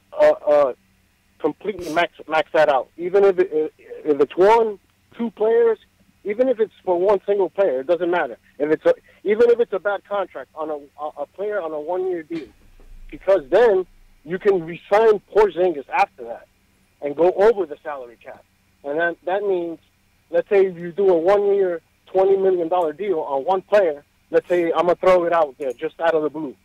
DeAndre Jordan, 1 year contract, $20 million. Well, we give him $20 million this summer, and then we re-sign Porzingis. What happens then? We already signed Porzingis to a max deal, and then next summer we have another $20 million of free space. If we do it the other way around and we don't max up the salary cap, we lose out on that money. We lose about $15 million in cap space. That's why Golden State is at like almost a $300 million payroll, because they have everybody bird rights and they can manipulate the salary cap. Yeah. So when with KD, when they have open cap space, what they do is they use their cap space to sign a free agent like Durant, and then they go over the cap to sign all their players that they own their bird rights to. And that's what the Knicks need to do. So it doesn't matter if we get the free agents that we want, or either we still have to, one way or the other, we have to spend the money. But we have to spend it wisely. Now, I'm good on bad contracts if it's a 1 year deal.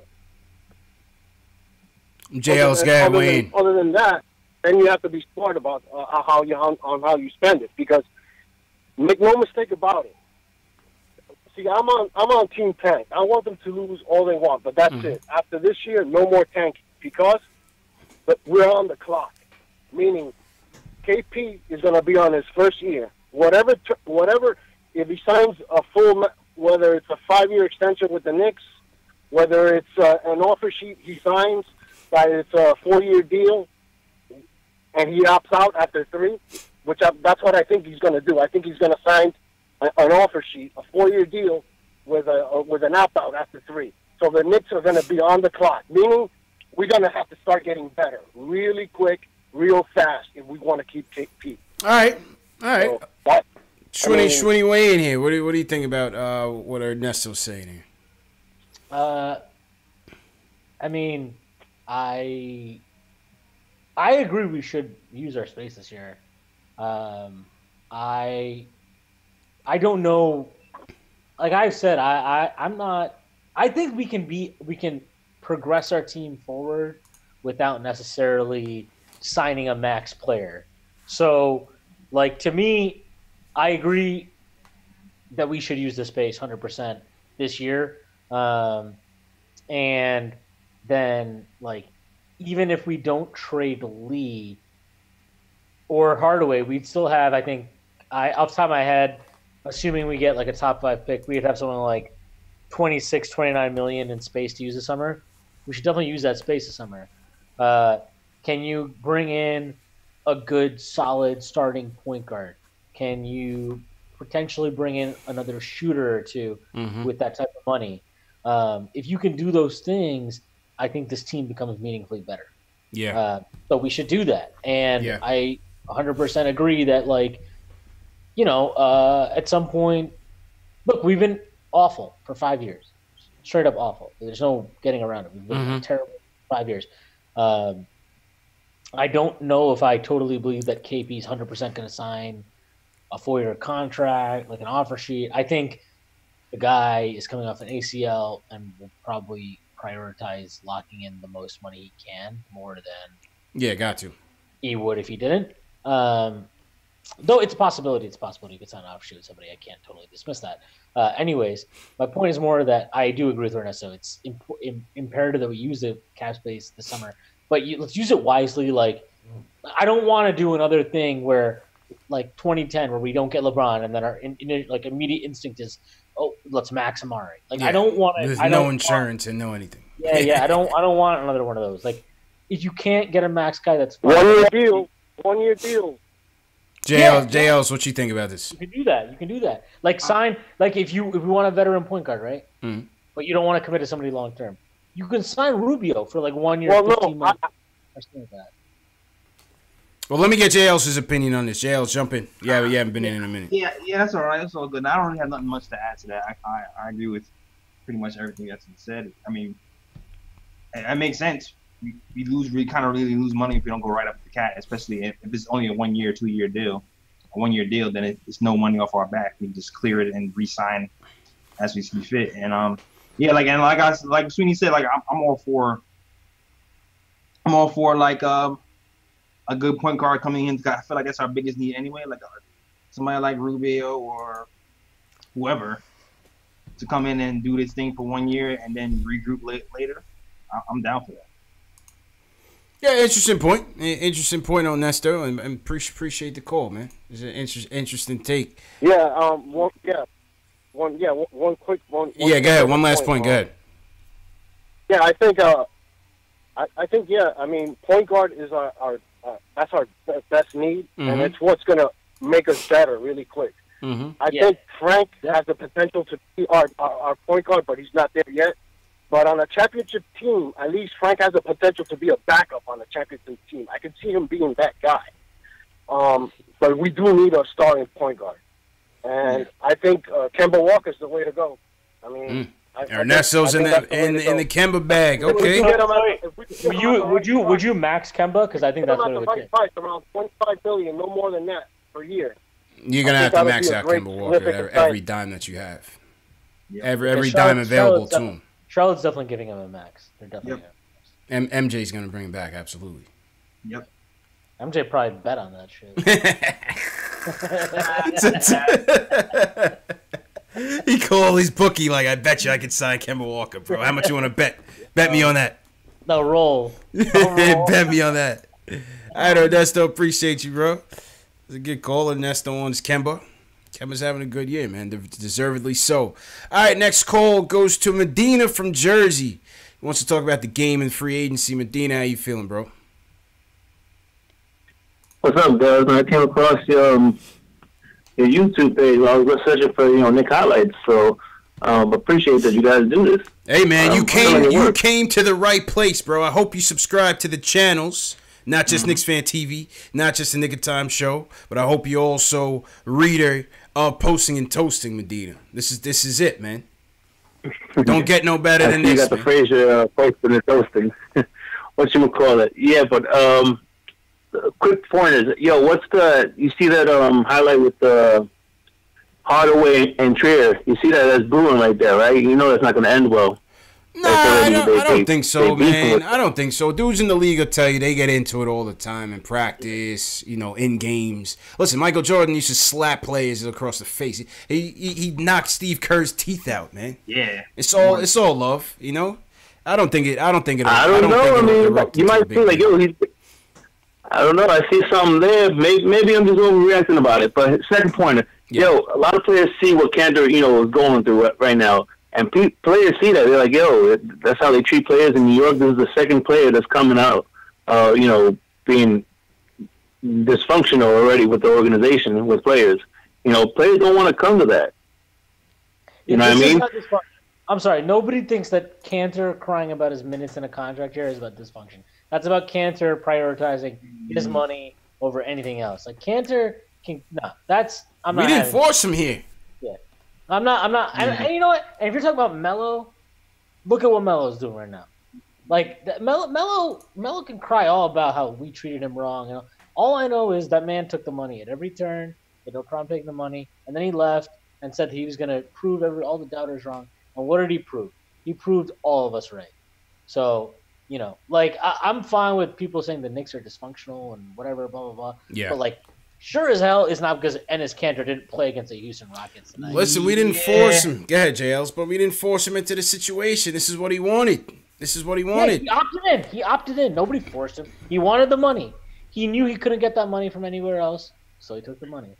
To me right now, it seems like Fizz has more of a reputation as a player's coach than a coach that goes the wrong way. I mean, he's kind of like, two losses and 105 wins. Like, if you ask all these players around the league, would you want to play for Fizz? Most of them would say yes. So I'm not really going to worry about Enes Kanter too much. You know what I'm saying? You have LeBron James backing you up. I'm just saying, if we piss off Enes, we probably increase our chances of signing Kevin Durant.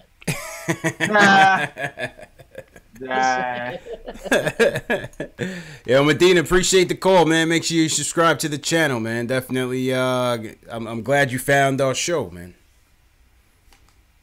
Word. All right, Medina was speechless. He was speechless over that. Yeah, 104 subscribers left to 1,000. Yeah, man. Getting there. Yo, you got 100 left to 1,000?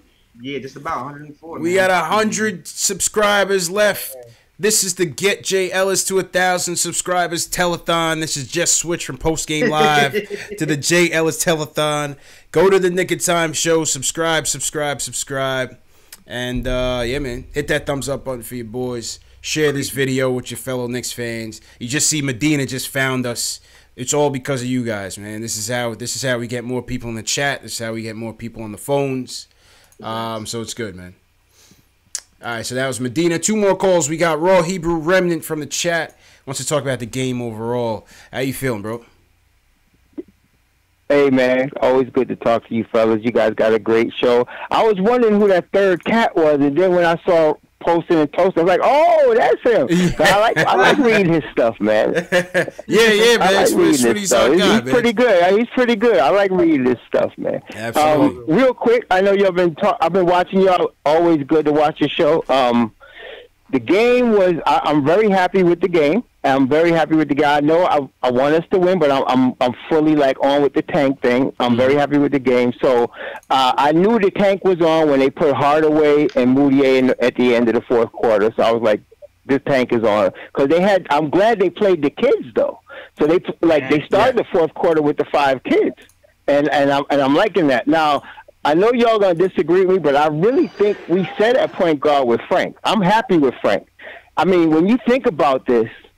First off, when y'all went through the players of the night, it's very simple. Just go to the plus minus because if you look at the plus minus, that shows you who was tonight, especially. It doesn't always show, but tonight it shows who was really playing. And the guys that were plus was Frank, Mitch, Dotson, Trier. Yeah.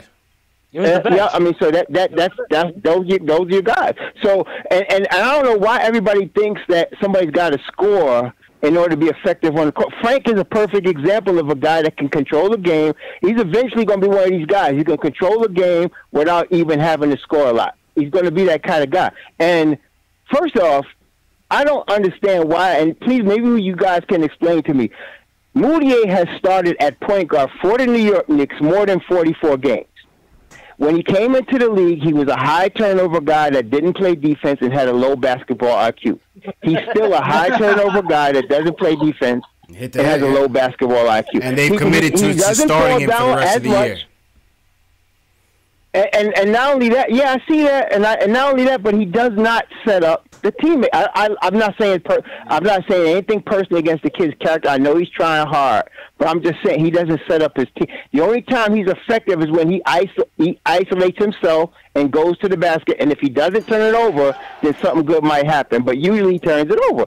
So, but Frank is more under control, and Moutier, this is his 4th year. Frank has only started at the point guard spot for 5 games, y'all. For the whole year and a half he's been on the team, he's only started at his natural position for 5 games. I'm saying this. If you want to judge the kid, let's let him start at the point for like 20 games, 25 games. If he stink after that, okay. But I don't think you can judge him unless you've given him that shot. And but they haven't yet. So I'm saying, from what I'm seeing, from what I see with this kid, I think he's the answer. I can understand why somebody will, but we just impatient. If we just wait, KP is 23. So you bring KP in next year, he's 24. Frank is 21. Let them guys play together for a year. And this thing with John Morant, I'm not saying John Morant is not good, but we tend to think because some kid is dunking on who gives a crap state that he's going to come in the NBA and dominate. He's going to take 2 or 3 years to develop himself.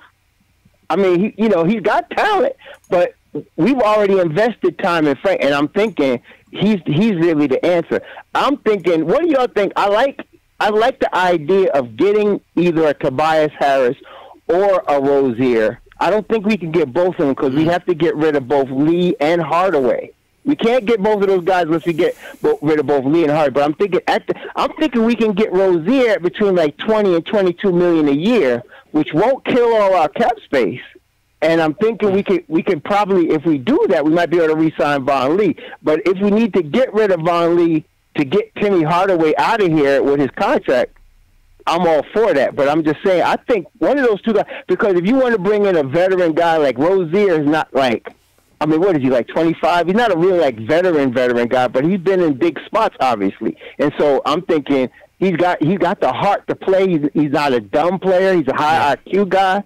I like him, but I don't think we should dump on Frank like that, because if you just wait another year and give the boy a chance, like he hasn't gotten a full chance. You can't keep yanking him back and forth, and then when he goes 0 for 7, but he's +8, he stink. Whereas Moutier got 7 turnovers, and people talk about what he scored. I mean, come on. I mean, whenever I want to know some stats. If Moutier scores over 20, how many games have we won when Moutier scored over 20? That's what I want to know. Because, and how many games have we won when Frank's played over 30 minutes? I would like to see those stats, because I think those would be telling. I think those would be telling. Well, anyway, I don't want to keep that. I appreciate you, bro. Go ahead, Sweeney. I agree with you, because to me, I've always thought this.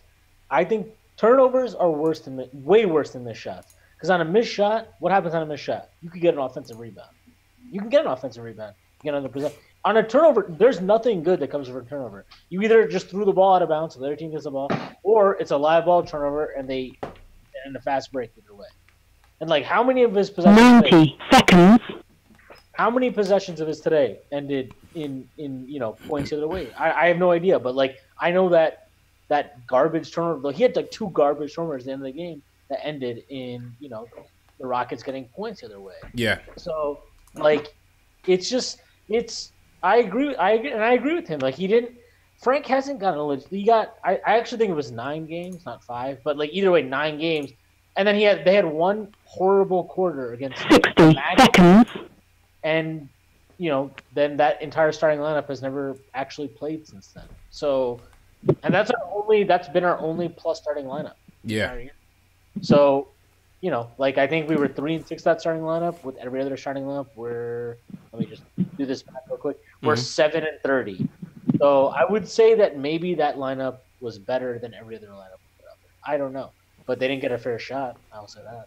Nah, definitely didn't. It is interesting to see how this organization has prioritized Moutier over Frank. I was with Raw Hebrew Remnant. Earlier this year. I was saying, why not put Frank out there and just see what's happening. But at the same time, I don't know. I kind of do see why they wanted to see what Moutier and Moutier could bring to the table. In terms of maybe a backup plan C, plan D option in free agency. But, we'll see. We'll see, man. Next call, Delano. Delano, last call of the night, man. How you feeling, bro? Yo, what's going on? Hey, listen, I'm depressed. I'm not even gonna lie about it. I'm depressed. What happened, man? Here's my thing. Yeah. I don't mind the losing if we got a plan. I don't mind the losing with direction. What I do mind is when you got players that got comments and words of, I want to do something special in the Garden. That's the players we need to shut down. That's the players we need to show them, you can't do that, and not in my house. Yeah. Where's the pride at? You know what I'm saying? Where's the pride? I think they tried, man. This dude is a beast. He's cooking everybody, though. Delano, what you want him to do?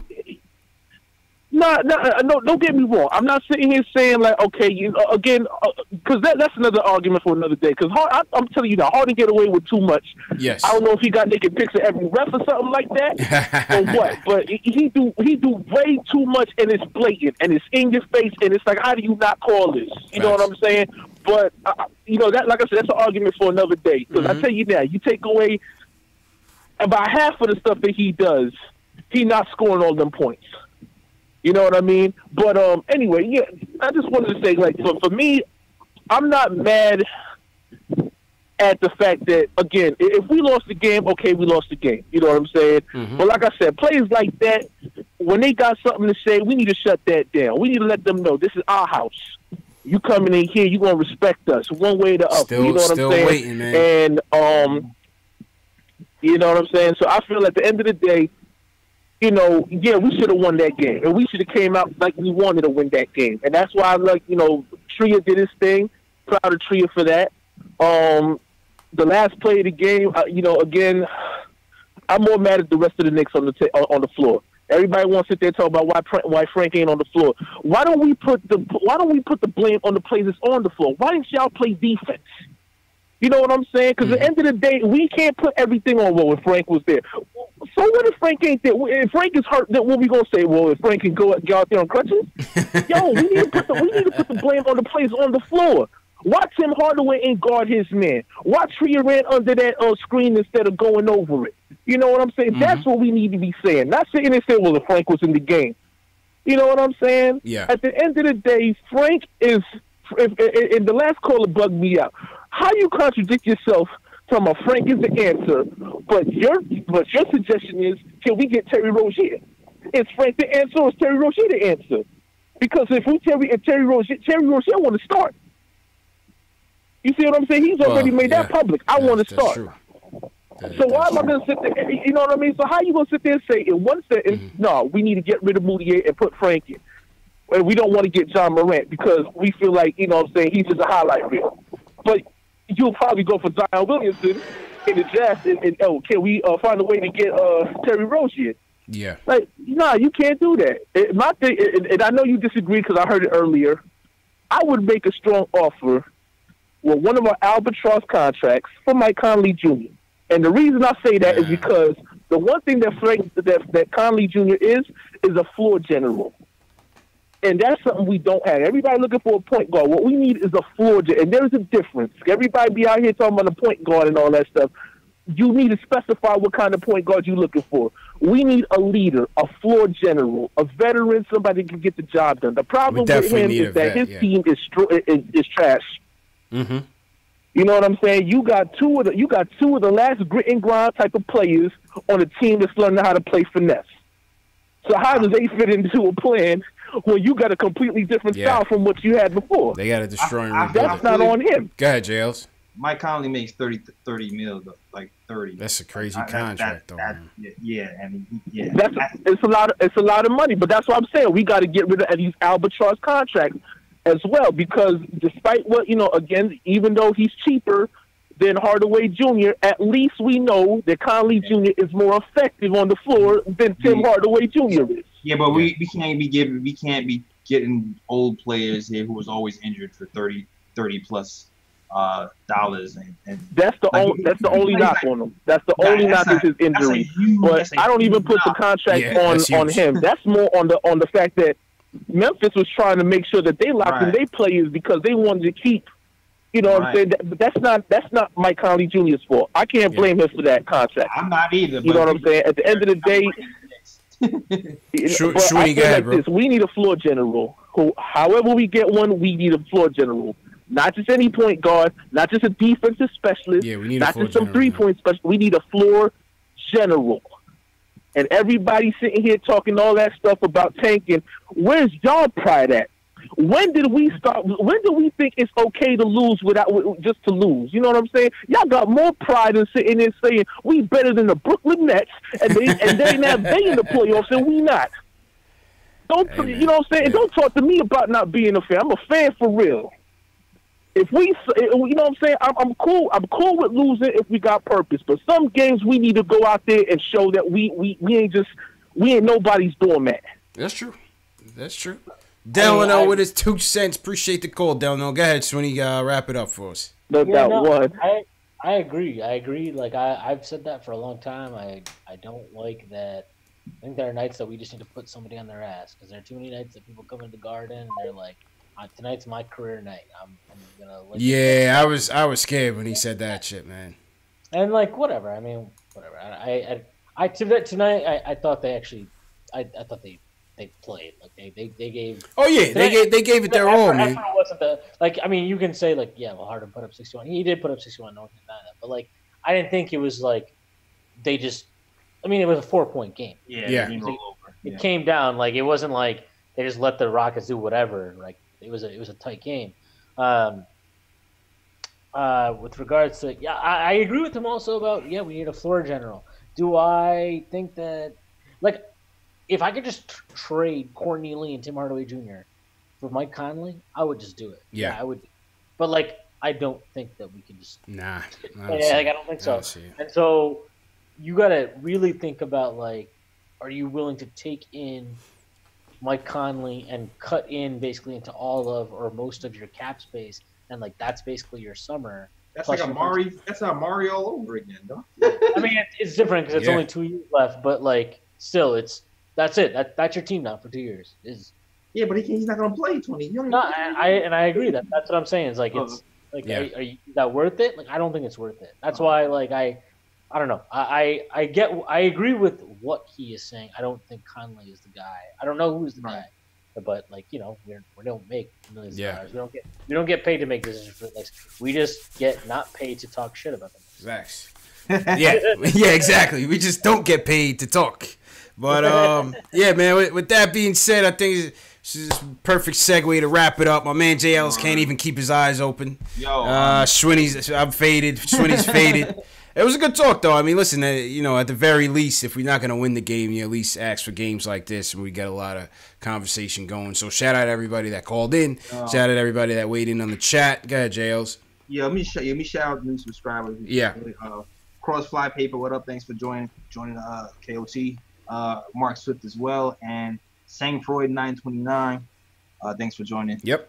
Absolutely. I also see Jamie Lee 10 in your chat was asking, is there a way for overseas callers to weigh in? I'm going to get that figured out. I want to get some of you guys from overseas in here connected, whether it's through Discord or Skype or something. I'm going to figure that part out and get some international people in here.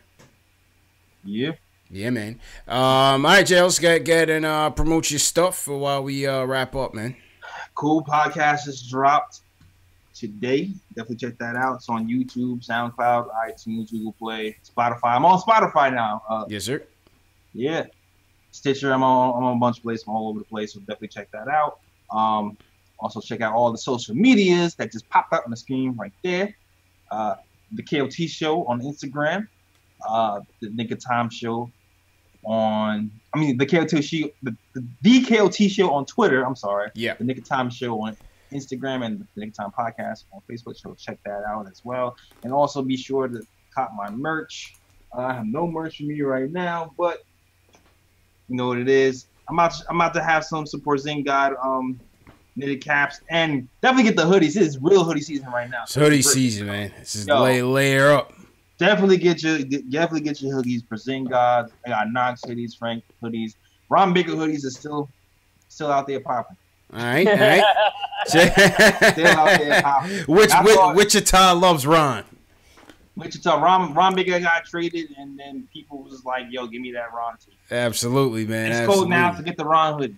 Factuals, man. Schwinny, where can the people find you at? You can find me at Schwinny Poo. With an H at the end, not like poo. On Twitter, and then I also write on Posting and Toasting. I will have the recap of the game up at some point tomorrow. So if you want to hear more of my diatribes in much more colorful language, you're gonna read that tomorrow. Yeah, man. Shwayne, appreciate the time, man. Definitely appreciate it. Yeah, man. And, everybody that came in tonight, shout out to everybody that came through. I think we had almost 300 people in the chat tonight. So, obviously, when you get close games like this, when you get, wins like, some wins like we got, the 10 wins that we have, you get a lot of people in the chat. So, shout out to everybody that came in. Shout out to all the new watchers. Hit that thumbs up button for you boys. Definitely subscribe to the channel. This show is available in podcast form if audio's easier for you when you're at work and stuff the next day. It's under KnicksFanTV on Spotify, Google Play, iTunes, and Stitcher. So if you're better with the audio, you can check out the show under KnicksFanTV on those platforms. The merch is also open. We got the KnicksFanTV logo shirt. We got the Mitch Please t-shirt. We got the Young Core t-shirt also on Teespring. So that link is in the video description. So if you guys are interested in the merch, definitely hit that link and cop your tees. We got hoodies available too. We got phone cases available too. You know what I mean? The flagship logo phone case. So merchandise store is definitely rounding into shape. And yeah, man, shout out to everybody for once again coming through. Keith Sinclair, G, Above the Rim, D Grant, Matt B, everybody on Facebook, Twitter, Periscope. Thanks for watching. And yeah, man, we'll see big game Friday night, Battle of the Boroughs.